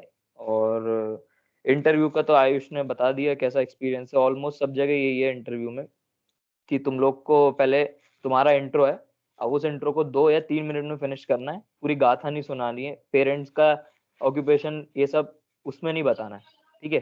पेरेंट्स का, छोटे भाई का, अपने किसी स्कूल के किसी दुखड़े सुनाने लग गए, कुछ नहीं, ठीक है। नाम, कॉलेज, बेसिक बैकग्राउंड, एजुकेशन, अभी क्या कर रहे हो, किस फील्ड में इंटरेस्ट है, और अगर वो हॉबी पूछे तो हॉबी बोल देना। और जो तुम्हारे प्रोजेक्ट्स हैं उनको एक एक लाइन में क्या कहते हैं, क्रोनोलॉजिकल ऑर्डर में बताना, जिस जिस टाइम लाइन में जो जो तुमने किया हो। और दूसरी चीज की जैसे ही ये खत्म हो तुम्हारा इंट्रो, तो इंट्रो ऐसे जैसे जो प्रोजेक्ट्स हैं उनको लास्ट में रखना, ताकि जो तुम्हारी एंडिंग की जो 4-5 लाइनें हो ना, वो तुम्हारे प्रोजेक्ट्स पे बेस्ड ही हो। अगर हॉबी बोलनी भी है तो लास्ट में मत बोलना, अदरवाइज वो जो तुम्हारे प्रोजेक्ट्स थे वो आउट ऑफ सिंक हो जाएंगे उसके ब्रेन में। तो कोशिश ये करना कि लास्ट में प्रोजेक्ट्स हो जिससे तुम चाहते हो कि वो क्वेश्चंस पूछे, ठीक है। तो वो मोस्ट प्रोबेबली प्रोजेक्ट से रिलेटेड पूछेगा। प्रोजेक्ट कंप्लीशन होते ही जितने भी तुम्हारे प्रोजेक्ट्स थे सीवी उसके पास होता है, तो कुछ भी कॉन्ट्राडिक्टरी मत बोलना। कोई कोई कंपनी फॉर्म भरवाती है, जैसे कि एक जैसे रिलायंस नहीं भरवाया था, और कोई भी कंपनी आएगी तो हो सकता है वो एक फॉर्म भरवाए, बहुत डिटेल्ड फॉर्म होता है, उसमें biggest achievement, what are strength, failure, सब चीजें पूछती है। उसको पॉइंट टू पॉइंट पढ़ना। वो फॉर्म जो है वो एचआर इंटरव्यू के लिए है। एचआर वो पूरा फॉर्म चार्ट जाएगा, ठीक है, और उससे रिलेटेड एक केस स्टडी हो सकता है फेंके बीच इंटरव्यू में तुम पे, और तुमने उसके अगेंस्ट, जैसे साइकोमेट्री टेस्ट है, साइकोमेट्री टेस्ट में भी यही होता है कि तुमसे एक सेट ऑफ क्वेश्चंस पूछे जाते हैं सिचुएशनल, और तुम्हें सिलेक्ट करने होते हैं। अब उसमें हिपोक्रेसी का जो फैक्टर है वो बहुत इंपॉर्टेंट है। अगर सेम क्वेश्चन पूछेंगे, शुरू के 50 क्वेश्चन मान लो सेम हुए, लास्ट के 50 क्वेश्चन भी सेम होंगे, तो पहला क्वेश्चन वो लास्ट में फेंकेगा वापस सेम क्वेश्चन। तो इसमें ये ट्रिक लगानी होगी तुमको कि जो उसका किया था वो याद रहे कि क्या किया था। क्योंकि अगर तुम्हारा होते होते बीच में माइंड चेंज हो गया कि नहीं यार मेरे को तो, अभी तुमने थोड़ी देर पहले उसमें लिखा कि मैं क्रिएटिव आदमी हूँ, फिर तुम उसमें लिख रहे हो कि मेरे को रूल्स एंड रेगुलेशंस, डिसिप्लिन ज्यादा पसंद है, समझ रहे हो। इस टाइप की हिपोक्रेसी से ये साइकोमेट्री वाले राउंड में एलिमिनेट हो जाते हैं बच्चे, जो कि मैक्सिमम लोग को पता नहीं रहता। तो साइकोमेट्री और ये फॉर्म फिलिंग जिसमें बहुत डिटेल में आंसर्स करने होते हैं, तो उसको इस हिसाब से आंसर करना कि जो चीज इंटरव्यू में तुम सेम चीज प्रोजेक्ट कर पाओ। एचआर इंटरव्यू हल्के में लेते हैं लोग, लेकिन टेक्निकल के बाद जो एचआर का रहता है ना, उसमें एक्चुअल टेस्ट हो जाता है। क्योंकि तुमने अगर कुछ और उसमें रिप्रेजेंट कर दिया, मान लो कि उनने तुमसे पूछा कि ऐसे ही सेम साइकोमेट्री जैसी कोई सिचुएशन क्रिएट कर दी, अब तुमने बोल दिया कि मैं क्रिएटिव हूँ, लेकिन तुमने फॉर्म में लिखा था कि मैं तो डिसिप्लिन्ड हूँ, एनसीसी किया है, ये वो किया है। तो सब चीजें लिंक जो है वो एक तुमसे लिंक्ड होनी चाहिए। और आंसर्स ऐसे आर्बिट्री मत लिखना फॉर्म में कि हार्ड वर्किंग, लीडरशिप, ये सब नहीं होता। ऐसा स्पेसिफिक आंसर होना चाहिए। अगर हार्ड वर्किंग लिख हर रहे हो, चीज में लीडरशिप पर्सनल लिख रहे टच हो, होना चाहिए। हाँ, तो हर चीज में अगर तुम्हारा पर्सनल टच होना चाहिए। वही एग्जैक्टली मतलब अगर मान लो कि तुम्हारा कोई टीम प्रोजेक्ट था या तुम्हारा माइनर प्रोजेक्ट था, तो तुम उसमें ये बता सकते हो कि मैंने ऐसे ऐसे कोऑर्डिनेट किया। या अगर तुम टीम लीडर थे उसमें, तो ये बताओ कि टीम लीडर थे। ऐसे लीडरशिप जस्टिफाई करो। केवल स्किल्स लिख के तो बोलते हैं व्हाट प्रूफ क्या है तुम ये सब हो। तो ये सब चीजें बहुत सोच समझ के, बहुत ध्यान से, भारी भारी शब्द ऐसे सीवी में मत पटकना। स्किल्स में लीडरशिप और हार्ड वर्किंग, सेंटिमेंटल, ये सब मत लिखना। ठीक है, इस सब का ध्यान रखो। और दूसरी चीज, और ये याद रखो कि टेक्निकल इंटरव्यू भले ही तुम्हारा अच्छा जाए, पर अगर एचआर ने तुम्हें रिजेक्ट किया तो तुम सेलेक्ट नहीं होगे। हाँ ये बात याद रखना, एचआर हाँ इंपॉर्टेंट होता है, उसको वही, भले ही बोल देते हैं यहाँ पे है, हाँ पर एचआर ने अगर लोग रिजेक्ट लोग किया तो बोलते तुम हैं कि सेलेक्ट नहीं ऐसा फॉर्मेलिटी है, बट फॉर्मेलिटी नहीं है। एचआर जो है वो चाहेगा। और कंपनी में भी जब इंटरव्यू दो तो इस माइंडसेट मतलब कि जो मतलब मेथड एक्टिंग ही करना कि तुम पैदा ही हुए हो इस कंपनी में सिलेक्ट होने के लिए, समझ रहे हो? ऐसा एकदम उसी उसी सेंस में खुद को ओरिएंट करना, पूरे माइंड को। अगर उसको जरा सा भी उसने भांप लिया तुमको कि तुम्हें गेट करना है, जीआरई देना है, फर्दर स्टडीज करनी है, भले ही तुम्हारा ऑब्जेक्टिव ऐसा हो कि तुम्हें गेट करना है, कैट करना है, लेकिन उसको भनक नहीं लगनी चाहिए कि तुम्हें फर्दर स्टडीज करनी है। वरना वो समझ जाएगा हाँ। ये तो अभी जॉब लेने बैठा है क्योंकि मिल रही है जॉब, 2 महीने काम करेगा, फिर कहीं हो गया तो निकल लेगा। तो जब इंटरव्यू देने जाओ तो खुद को पूरा इस टाइप से ओरिएंट कर लो कि भाई यही कंपनी है, यही इसी में ही मेरे को अपना फ्यूचर बनाना है। माइंड में सोच लो, बाद में भले ही अपना देखते रहना जो भी, लेकिन उसको गलती से भी एचआर को ये बात पता चलनी नहीं चाहिए। ठीक है? हाँ, ठीक है, ये क्लियर हो गया। अब हम लोगों ने काफी बात कर ली ब्रिटा के इंटर्नशिप की, जो पहली चीज होती है तुम्हारी सीवी बिल्डिंग के लिए। फिर हमने सीवी बनाने की बात कर ली, प्लेसमेंट की बात कर ली। एक चीज बच गई हम लोगों को बात करने के लिए, जो हायर स्टडीज जो रिक्वेस्ट आई थी। और कुछ बचा है तो कुछ एक बार रिमाइंड कर दो, और कुछ रह गया क्या?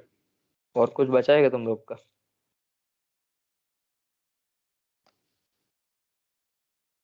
कोई क्या? नहीं है मेरे हिसाब से। नहीं sir, I don't think so. क्या फिर से बोलना, समझ नहीं आया। नहीं बस आई थिंक इतना ही है। ठीक है, तो हम लोग जो है हायर स्टडीज पे जाने से पहले एक बार सब लोग ठीक ही जगह पे होंगे, तो सब लोग एक बार कैमरा ऑन कर लो। मैं देखना चाह रहा हूँ कौन कौन है कौन कौन नहीं है, और मतलब किस किस से मैं मिला हूँ, मुझे आइडिया ही नहीं है। कुछ लोगों का तो मैंने हाँ इंटरव्यू लिया होगा विजन के टाइम पे, तो उनसे मिला हूँ मैं। बाकी लोगों को मुझे आइडिया।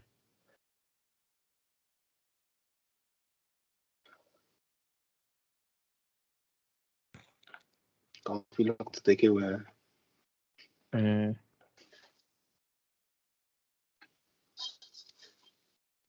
ठीक है, जो लोग नहीं कर रहे हैं कर लो यार धीरे धीरे। तब तक हम बात करते हैं कि मैंने और गौरव ने काफी चीजें बता दी रिसर्च में, पर हमने कोई भी चीज डिटेल में नहीं की। एक बार मैं जानना चाह रहा था कि तुम लोग को डिटेल में कोई सी ऐसी चीज हो, जो मैंने इतनी सारी चीजें दिखाई, उसमें से कोई सी चीज हो जो तुम लोग को अच्छी लगी हो, इंटर तो मैं एक बार डिटेल में बताना चाहूंगा। उससे तुम लोगों को क्या होगा, थोड़ा और अच्छा आइडिया हो जाएगा कि तुम्हें प्रोसीड कैसे करना है, क्या क्या चीजें करनी पड़ती है। तो एक बार वो जान लो, उसके बाद हमारे हायर स्टडीज की थोड़ी बहुत बात करेंगे, फिर आप करेंगे।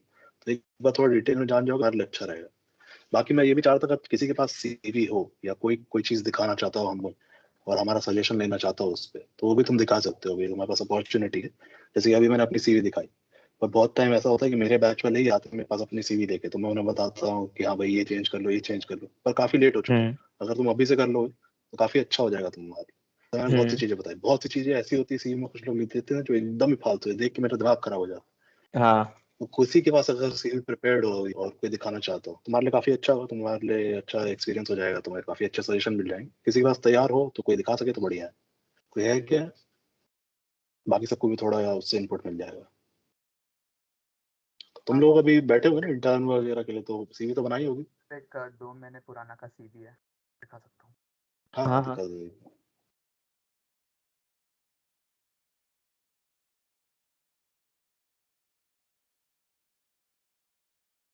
ठीक है, इसमें सर रुद्राक्ष को मैं जानता हूँ, चिराग को मैंने देखा है, स्नेहा को मैंने देखा है, और आदित्य से मिला हूँ।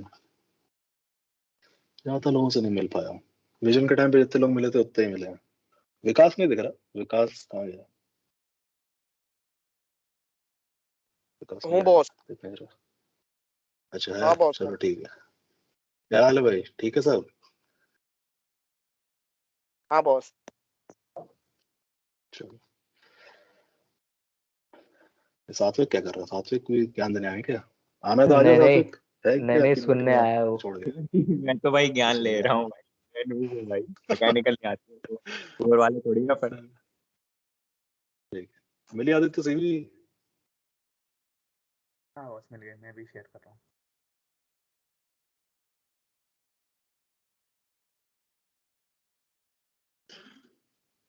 ठीक है, तब तक बाकी लोगों का ऐसा है कि अभी तो इंटर्न के लिए कंपनी आना बंद हो गई होगी, प्लेसमेंट के लिए भी कमी आ रही है, अभी बीटीसीएल आई हुई है, वो तो नहीं लेगी। पर अब ठीक है, इंटर्न का भी किसी का जुगाड़ हो गया, कुछ रिसर्च इंटर्न या कंपनी में या ट्रेनिंग का किसी ने कुछ सोचा? ठीक है, आदित्य की है, ठीक है।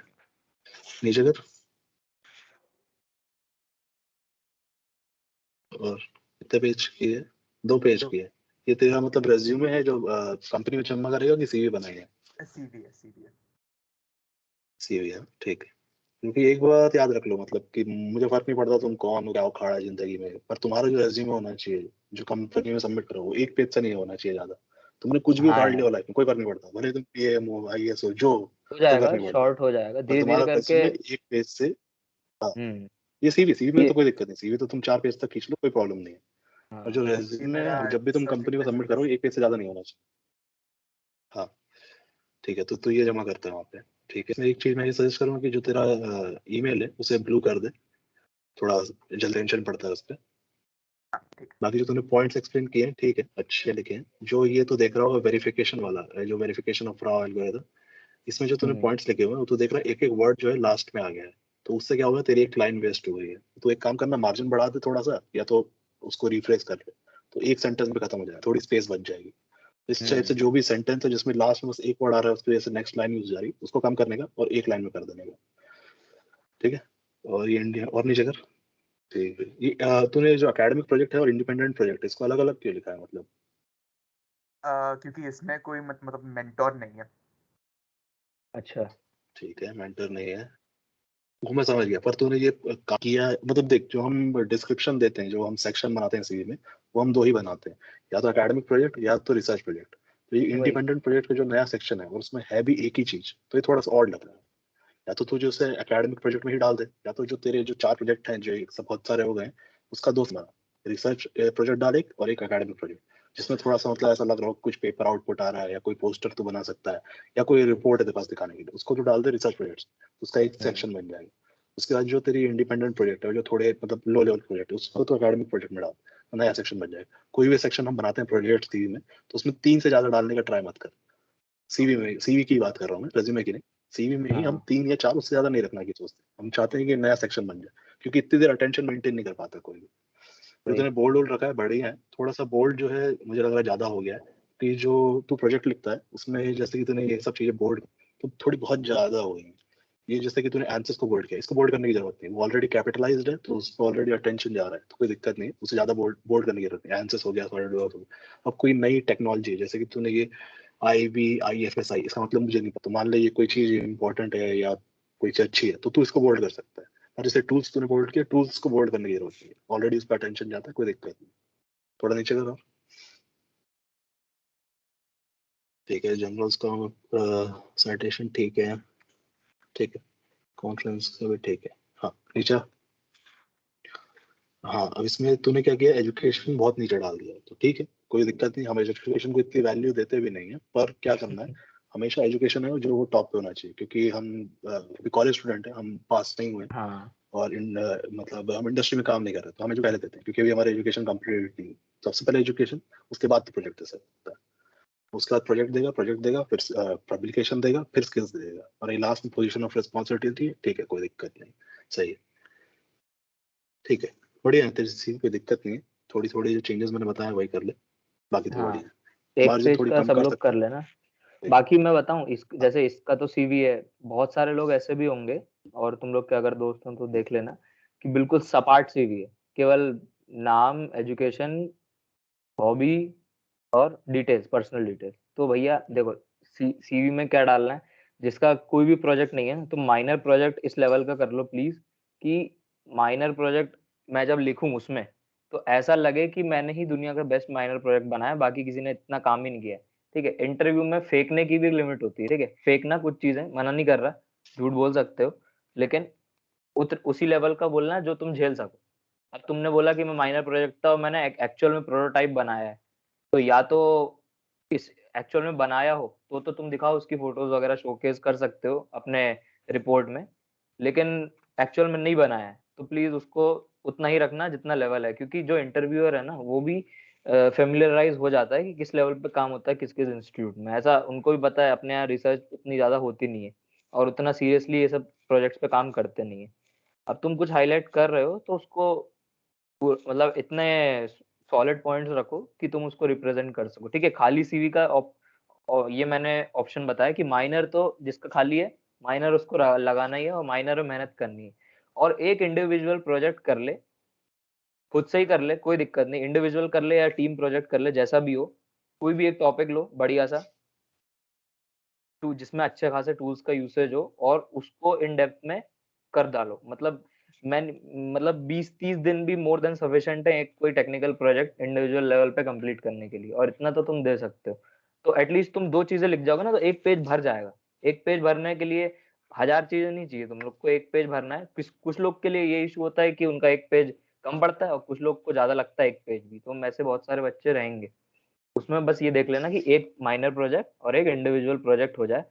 ट्रेनिंग और इंटर्नशिप में डिफरेंस है, ये याद रखना। इंटर्नशिप होती है रिसर्च इंटर्न, जिसमें या तो तुम्हें पैसा मिलता है या पैसा नहीं मिलता और तुम्हें देना भी नहीं पड़ता। ठीक है, ट्रेनिंग सेमिनार जिसमें तुम्हें पैसे देने पड़ते हैं, उसको बार बार इंटर्नशिप इंटर्नशिप बोल के क्या कहते हैं ग्लोरीफाई मत करो। ठीक है, पैसे दे के जो चीज सीखी है वो ट्रेनिंग है, सेमिनार है, उससे रिलेटेड वो क्वेश्चंस पूछेंगे तो एक लेवल तक ही पूछेंगे, उनको भी पता है कि किस किस टाइप से क्या काम होता है। लेकिन जब तुम एक्चुअल में इंटर्नशिप लिखते हो तो बोलेंगे तुम इंडस्ट्री गए, तुमने क्या प्रोजेक्ट काम किया। अब इंटर्नशिप में तुमने ट्रेनिंग लिख दी, तुमने ट्रेनिंग में तो तुम्हें पता है क्या किया तुमने। ट्रेनिंग में कुछ वो करवाते नहीं, जो भी गवर्नमेंट ट्रेनिंग है, बीएचईएल की कोई कर रहा होगा या कोई रेलवेज में, कोई कहीं भी जहां भी कर रहा हो, प्लीज उनको ग्लोरीफाई मत करो, क्योंकि वो उतनी बड़ी चीज है नहीं जो ट्रेनिंग वाला पार्ट है। Research project, research internship, individual project भी ट्रेनिंग से ऊपर है। इंडिविजुअल प्रोजेक्ट में एटलीस्ट तुम खुद का एफर्ट, खुद का दिमाग कुछ तो लगा रहे हो। तो ये सब चीजों का ध्यान रखना। कुछ लोग के लिए एक पेज भरने में दिक्कत आएगी, तो मैं उनके लिए ही बता रहा हूँ कि इंडिविजुअल प्रोजेक्ट एक कर लो और एक माइनर प्रोजेक्ट कर लो। और कोई भी प्रोजेक्ट में कहीं पे भी स्टक हो, कोई दिक्कत आए, किसी टूल को समझ नहीं पा रहे हो, या फिर तुम कुछ ऐसा इस टाइप का पर्टिकुलर एनालिसिस करना चाह रहे हो बट कर नहीं पा रहे हो क्योंकि तुम्हें टूल्स का नॉलेज नहीं है और स्टार्ट कहाँ से करना है वो भी नहीं पता, उसके लिए सीनियर से कांटेक्ट करो। बहुत सारे सीनियर्स हैं, बहुत सारे लोग जिनको आइडिया है इस फील्ड में, उनसे कांटेक्ट करो। और लिंक्डइन पे प्रोफाइल बना ही लेना। बाकी तो मैंने बाकी सब डिस्कस कर ही लिया है अपन ने, ठीक इस है। सब चीजों को भूलना बाकी नहीं। वही मैं पूछ रहा था कि किसी का कुछ जुगाड़ हुआ है इंटर्नशिप का? अभी तक किसी को कुछ आइडिया हो कि क्या करने वाला है इस जो तुम्हारा अभी ब्रेक होगा समर वाला? समर इंटर्नशिप, किसी ने? हाँ, समर इंटर्नशिप मिल गई है या ट्रेनिंग का किसी ने सोचा हो कहाँ कर? अभी तक सोचा किसी ने? नहीं करा आइडिया क्या होगा, किसी को सोचा भी? होगा लोगों ने, हाँ थोड़ा बहुत किसी एक का लोगों ने किया होगा। हाँ नहीं बॉस वो सब की समझ थी नहीं आ रहा है। दिसंबर में। ठीक है, क्या किया था? दिसंबर पे मतलब 3 मंथ्स की थी, 2 मंथ्स हम्म, समर और 1 मंथ विंटर की। तो हम्म उसमें प्रोजेक्ट ही बनाया था, मतलब प्रोटोटाइप बनाया था पहले, और उसका हम्म, मतलब सॉलिड वर्क्स में बनाया था मॉडल वगैरह। हम्म मतलब वो हम्म, बेसिकली इलेक्ट्रिक व्हीकल की कंपनी थी। तो उन्होंने मतलब अच्छा उनका प्रोटोटाइप बनाना था नया, 2 व्हीलर का। तो ड्यूअल बैटरी ठीक। बॉक्स बनाया था और ठीक है, मतलब समझ उसका गया। ठीक कनेक्शन ठीक, काफी है, वगैरह। समझ गया। ठीक, तो ये तूने पहले कर चुका है। ठीक है, बढ़िया है। ये एक मेंशन करने के लिए चीज हो गई, अच्छी है। पर मैं पूछ रहा था कि अभी की को जो ये तो तुम लोग कर लेते हो, कोई दिक्कत नहीं है। बहुत लोगों ने हमारे यहाँ भी किया था, बॉश की करते हैं इंटर्न हमारे यहाँ, हाँ, सॉरी ट्रेनिंग। आईसी इंजन की। बॉश की ट्रेनिंग हमारे यहाँ किया करते थे लोग दिसंबर के टाइम। तो पर वो जो होता है वो इतना मेजर पार्ट नहीं होता तुम्हारा। जो अभी तुम करते हो, अभी जो तुम्हारा ब्रेक होगा उसके बाद जो तुम करोगे, उसकी एक रिपोर्ट जमा होती है 7th सेमेस्टर में। उसे एजुकेशनल टूर या ट्रेनिंग कहते हैं। उसमें तुम ऑप्शन होता है या तो तुम ट्रेनिंग कर लो या तो तुम इंटर्नशिप कर लो। तो इन दो में से एक चीज का रिपोर्ट तुम्हें जमा करना पड़ता है, उसका एक क्रेडिट मिलता है। तो ये होता है मेजर पार्ट जो हमारा बीटेक का मैकेनिकल में। तो ये थोड़ी इंपॉर्टेंट है, इसका तुम लोग सोच लेना, कुछ अच्छा ही कर लेना हाँ तो अच्छा रहेगा। और रिपोर्ट तो थोड़ी ढंग की बनाना है। फायदा ही है, जो मतलब हमारे जैसे यहाँ तुम लोग लोग हैं वो का, ढंग से करते नहीं है। हाँ वही हम लोग के यहाँ जो उसका वो है कि कुछ भी रिपोर्ट दे दो वो चल जाती है। बट मेरे हिसाब से अगर तुम लोग एक ट्रेनिंग बढ़िया सी कर लोगे तो जो तुम्हारा पेज है वो इजीली फिल हो जाएगा। और ट्रेनिंग जब वो तुम खुद से अच्छे से कर लोगे तो वो दोनों जगह काम आ जाएगी। तो यही जो एकेडमिक और रिसर्च वाला पार्ट है ना, वो ऐसे बैलेंस आउट हो जाता है कि तुम एकेडमिक प्रोजेक्ट्स को ही इतना सीरियसली इतना करो, इतना बढ़िया से करो कि उनको तुम एट द एंड अपने प्लेसमेंट्स में भी यूज कर सको। और कहीं पे जैसे जैसे इंटर्नशिप के लिए रिसर्च इंटर्न के लिए इंटरव्यू है तो तुम उसको प्रॉपर्ली जस्टिफाई कर सको कि हाँ हाँ ये काम किया है हमने। ठीक ठीक है, तो ये बात होगी। अब मैं पूछ रहा था कि किसी को कुछ डिटेल में जानना है, कोई सा ऐसा प्रोजेक्ट तुम लोगों को जो हाँ मैंने दिखाया जिसके बारे में तुम डिटेल में जानना चाहते हो तो बताओ। मैंने बहुत से दिखाई, अगर याद नहीं है तो कोई बात नहीं, मैं फिर से शो कर दूंगा, पर अगर जानना चाहते हो डिटेल में तो बताओ, तो मैं जाऊंगा, क्योंकि समझाने में थोड़ा टाइम लगेगा और समझ आएगा भी नहीं, थोड़ा टाइम लगेगा, पर एक बार प्रोसेस समझ में आ जाए।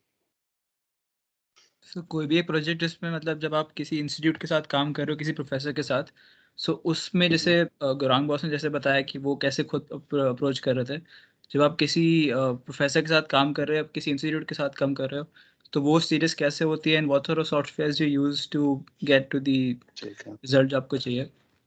तो कोई का भी एक ठीक walk through define I think. ठीक। दिखा दे भाई हम लोग इसका बात तू करते भी। हैं तो, हाँ ठीक है, मैं दिखाता हूँ। ठीक, तो देखो हम लोग बात करेंगे, केटीएच की बात करते हैं हम लोग, क्योंकि ये थोड़ा इजी पड़ेगा समझने में। उसकी बात नहीं करेंगे हम कार्टेज वाले, क्योंकि काफी डिफिकल्ट। तो ये मैं वहीं से दिखाता हूँ जहाँ जो मैंने रिपोर्ट सबमिट की थी यहाँ पे एजुकेशनल हाँ ट्रेनिंग एंड टूर में। हाँ तो इसकी एक और चीज होती है, ये चीज भी मैं सजेस्ट करूंगा कि तुम लोग सीख लो। एक होता है लेटेक। लेटेक होता है कि ये एक मतलब बेसिक कोडिंग लैंग्वेज है, जिससे तुम जो रिपोर्ट्स है, पेपर्स है, ये सब लिखते हो तो काफी अच्छे से बन जाते हैं इससे रिपोर्ट्स पेपर। तो ये भी सीख सकते हो, सीख जाओ तो बहुत बढ़िया है, काफी काम आता है। तो ये मेरी रिपोर्ट है, इसके बारे में हम लोग बात कर लेते हैं। ठीक है, ये मैंने रिपोर्ट सबमिट की थी यहाँ पे। तो यहाँ पे जो प्रोफेसर था उसने सिर्फ मेरे शुरू के 4 पेज देखे थे। उसने देखा था कि ये इसका सर्टिफिकेट है, उन्होंने रिकमेंडेशन लेटर दिया था एक मुझे, और ये देख लिया था कि हाँ इसने एक्नॉलेज कर दिया, और यहाँ तक वो आया तो उसके बाद उसकी हालत खराब हुई थी, तो उसने इसके आगे नहीं देखा, ज्यादा से ज्यादा ये फिगर देखा। तो इसका मैं शुरू से प्रोसीजर बता देता हूँ। तो हुआ क्या था कि इसमें जैसे मैंने बताया ईमेल करने का, तो ईमेल जैसे मैंने बताया था 2000, तो मेरे को 350 मिल गया था। तो एक बहुत लकीली इन्होंने मेरे को रिकॉग्नाइज कर लिया और मेरे को बात हुई। तो इसमें हुआ क्या था, तो इतना इजी नहीं है कि मैंने जैसे ईमेल किया था 3 महीने बाद मुझे रिप्लाई आया। रिप्लाई भी ये नहीं आया कि हम आपके साथ काम करना चाहेंगे, रिप्लाई ये आया था कि हम आपके साथ करना चाहेंगे एक बार। तो उन्होंने इंटरव्यू लिया था, उसमें उसका एक पी स्कॉलर आया था और प्रोफेसर आया था। तो वहाँ के प्रोफेसर जो होते हैं वो अपनी तरह तो होते नहीं क्या है कि मतलब आपने को पढ़ाना है, काम खत्म। तो वहाँ पे क्या होता है, एक प्रोफेसर के अंदर अंडर पूरी लैब होती है, पूरा डिपार्टमेंट टाइप होता है, उसके बाद पूरी एक बिल्डिंग होती है। तो बिल्डिंग के में जितने भी पीएचडी स्कॉलर्स हैं, जितने भी पोस्ट डॉक हैं, जितने भी स्टूडेंट्स हैं, वो सबको गाइड करता है और सबका हेड होता है। तो उसके पास मैनेजमेंट पावर भी होती है, उसके पास एडिकेट नॉलेज भी बहुत ज्यादा होती है। तो वो आया था, तो उन्होंने मेरे से क्या किया, मेरे पुराने प्रोजेक्ट्स के बारे में डिटेल पूछी। फिर उन्होंने जज किया ये जो काम कर चुका है ऑलरेडी, क्या ये इसे यहाँ इम्प्लीमेंट कर पाएगा। तो उसके रिलेशन में उन्होंने ये जो प्रोजेक्ट वो मेरे से करवाने वाले थे उसके बारे में थोड़ा पूछा कि अगर हम आपसे ये करवाना चाहेंगे तो आप कैसे करेंगे। इस टाइप से मेरा मतलब उन्होंने 15 मिनट मेरे से बात की होगी, इंटरव्यू टाइप लिया। उसके बाद उन्होंने लगा कि हाँ बंदा कर लेगा, तो फिर उन्होंने बात की कि ठीक है। तो जब मेरी बात हो गई उनसे कि हाँ भैया हम करेंगे काम, तो फिर उन्होंने मेरे को एक ऑफर लेटर भेजा था, वो भी मैं दिखा देता हूँ। जब भी तुम अगर मान लो तुम्हें इंटर्न मिल जाती है, तो तुम्हें क्या करना है, थोड़ा सा ऑफिशियल टाइप बनाने के लिए उसे तो हम करेंगे।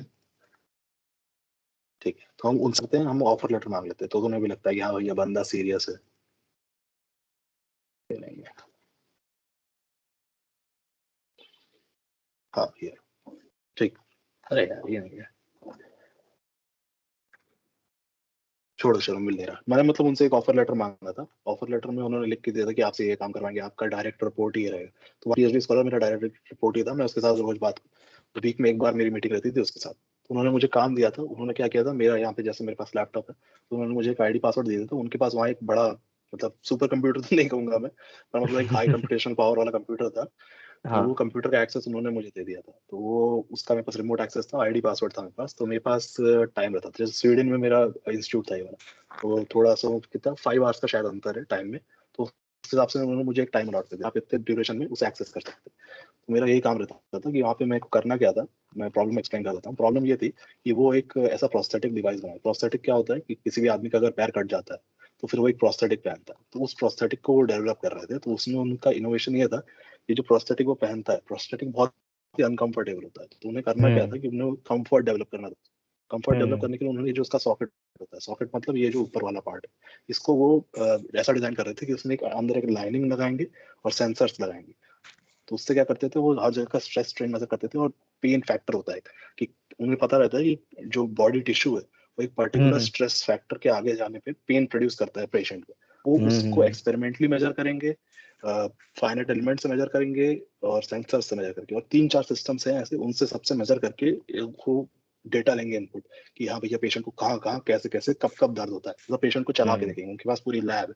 तो उन्होंने मुझे वो सारा डेटा दिया था, तो वो सारा डेटा यूज करके मैंने एक ओपन सिम करके एक सॉफ्टवेयर होता है, ओपन सिम सॉफ्टवेयर, तो उसमें क्या होता है जो भी एक्सपेरिमेंट वो करते हैं, इसे कहते हैं बायोमैकेनिक्स इस फील्ड को, तो उन जो भी एक्सपेरिमेंट वो करते हैं वो यहाँ हम सिमुलेट कर सकते हैं। तो मैंने वो एक्सपेरिमेंटल डेटा उठाया और उसको यहाँ पे सिमुलेट किया, फिर यहाँ से जो हम डेटा निकालते हैं कि कैसे कैसे फोर्स जनरेट हुआ, उसे गेट कहते हैं, मतलब चलने के मोशन को गेट कहा जाता है। तो गेट से जो भी हमारा डेटा आ रहा है कि किधर पे कैसा फोर्स लग रहा है कैसे चलते समय, ह्यूमन बॉडी है जो बहुत कॉम्प्लेक्स होती है, तो उसमें जो फोर्सेस जनरेट होते हैं बहुत कॉम्प्लेक्स होते हैं, तो उसके लिए काइनेमेटिक्स करके एक फील्ड होती है, वो स्टडी करनी पड़ती है हमें।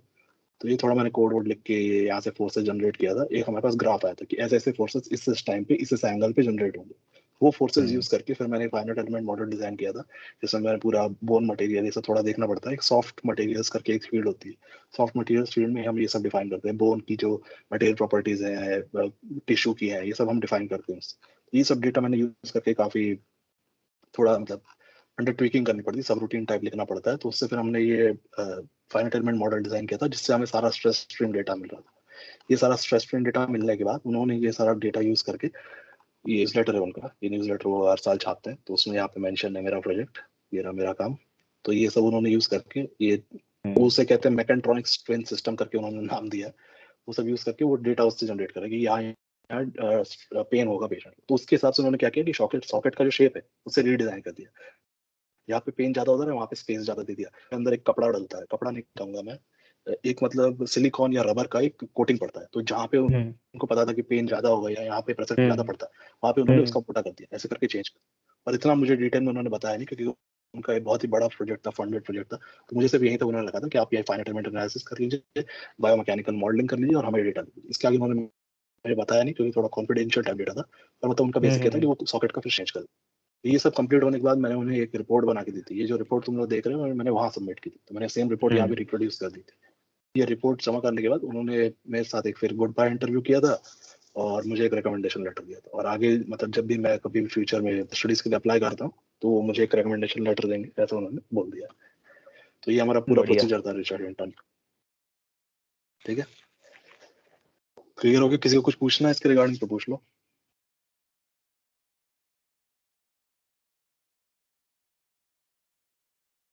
थक गए भाई सब लोग। ठीक है, चलो ये तो मैंने क्लियर कर दिया। एक बार थोड़ा सा मैं ये सोच रहा था, क्योंकि ये बता दूं कि मैनेट में जो सेम काम है हम लोग काम ऐसे करते हैं पर काफी रिड्यूस हो जाता है। तो जैसे कि मैं बता रहा हूँ कि ये काम मैंने किया था, तो यहाँ पे हमारे पास जैसे कि वहाँ पे जो मैंने काम किया KTH में, एक रिसर्च पेपर उन्होंने पब्लिश किया, पर क्योंकि मैं वहाँ प्रेजेंट नहीं हूँ तो उन्होंने मुझे क्रेडिट नहीं दिया और पेपर पब्लिश कर दिया, जबकि उसमें लीगली मेरा ना चाहिए होता ना, पर उन्होंने नहीं दिया। तो अब उसका हम कुछ कर सकते हैं, हाँ हो जाता है, कुछ नहीं कर सकते। पर जो हमारे पास जैसे मेरिट में हम काम कर रहे हैं, मेरिट में हम यहाँ प्रेजेंट है, तो अगर हम प्रोफेसर के साथ लगे रहेंगे, हम काम करेंगे, तो हमें ऑथर मिलना पक्का रहता है। अब वहाँ पे इतनी दूर है, तुम क्या उखाड़ लोगे यहाँ से? तो यही है कि तुम अगर यहाँ काम करोगे तो तुम्हें ये रहेगा कि तुम्हारे पास आउटपुट में एक पेपर आने के चांसेस ज्यादा रहेंगे थोड़े से। तो इसलिए ये भी मैं कहूंगा कि तुम भले ही रिसर्च फील्ड में जब करो, उसकी वैल्यू ज्यादा होती है, काम अच्छा होता है, और मतलब एक्चुअली में मतलब काम कुछ रिजल्ट प्रोड्यूस करता है और सोसाइटी में कुछ बेनिफिट देता है। तो मेरिट में ऐसा नहीं हो पाता है, ये तो है, पर तुम्हारे पास ये है कि तुम्हारे पास शो करने के लिए वर्क थोड़ा ज्यादा होता है और तुम्हें सीखने को ज्यादा मिलता है, क्योंकि यहाँ पे डायरेक्ट कॉन्टैक्ट में रहते हो प्रोफेसर के साथ, तो चीजें थोड़ी ज्यादा बता पाएगा, तुम्हें थ्योरी भी थोड़ी एक्सप्लेन कर देगा। ठीक है, उसके बारे में मैं ज्यादा डिटेल में नहीं जाऊंगा, तुम लोग अगर काम करना चाहोगे तो यहाँ पे तुम्हें अपने आप समझ में आ जाएगा। अगर बाकी किसी को डिटेल में जानना हो तो हाँ, DM वगैरह कर लेना, जैसा भी बाद में। बाकी हाँ, बाकी हायर स्टडीज की हम बात कर लें तो हायर स्टडीज का ये केस है कि मतलब जो तुम्हें प्रोफाइल बिल्डअप करनी है, वो प्रोफाइल बिल्डअप तुम्हें ऐसी करनी रहती है कि हायर स्टडीज के जैसे हम लोगों का रहता है कि MS मतलब साइंस रिलेटेड फील्ड, मतलब कोर फील्ड हम काम करते हैं, जो हाथ से लेके थ्योरी, इक्वेशंस, कोड्स, ये सब करते हैं। तो ये सब की थोड़ी डिफिकल्ट होती है। जैसे होते हैं प्रोग्राम्स MEM करके, मैनेजमेंट इंजीनियरिंग ऐसे करके कुछ होते हैं, मतलब मैनेजमेंट इंजीनियरिंग का मिक्स, ये थोड़े ईजी होते हैं। जैसे MBA इससे ईजी होता है।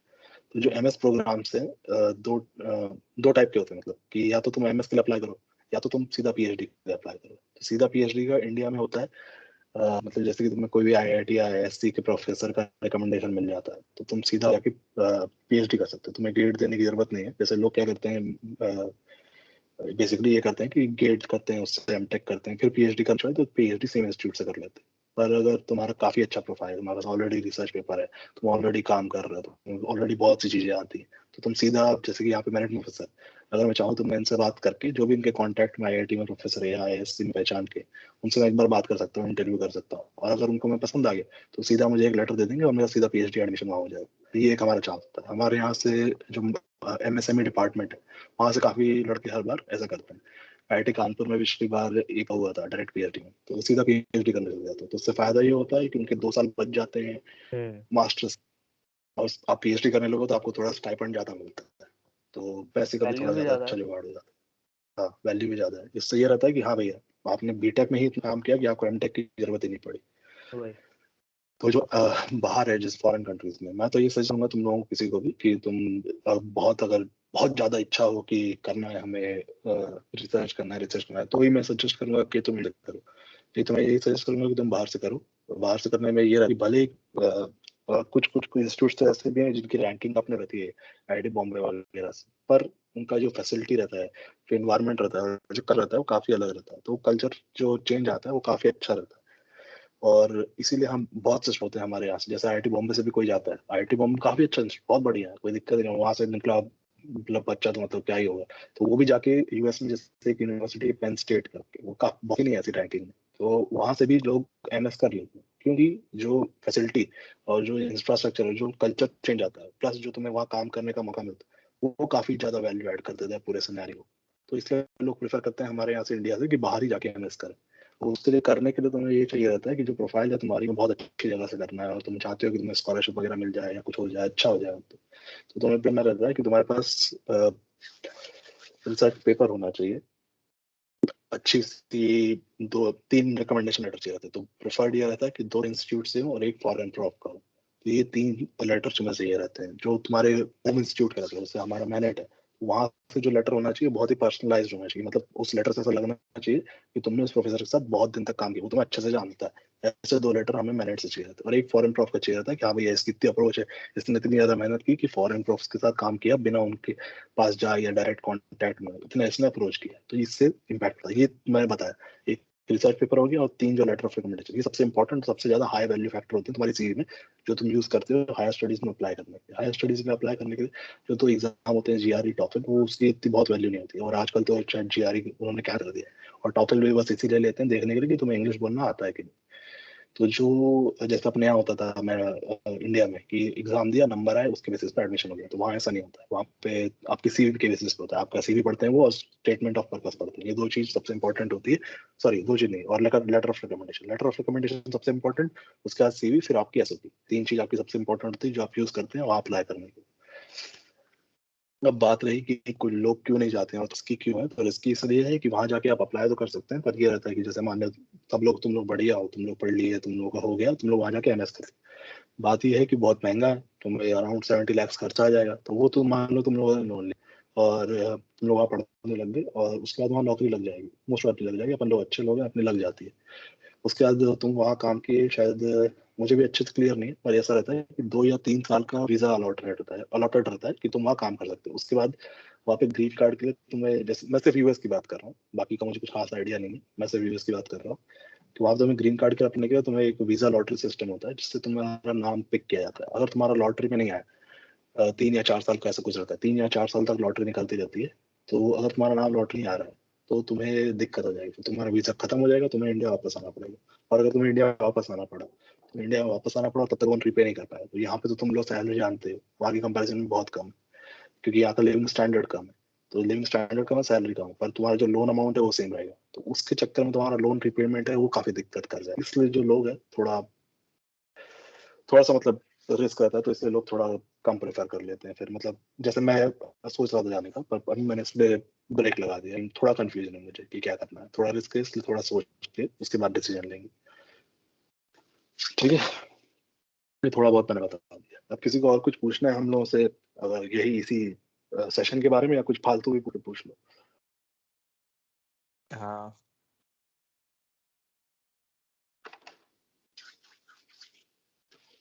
कहाँ गए भाई सब लोग? जल्दी जल्दी करो, खत्म करते हैं, बहुत टाइम हो गया।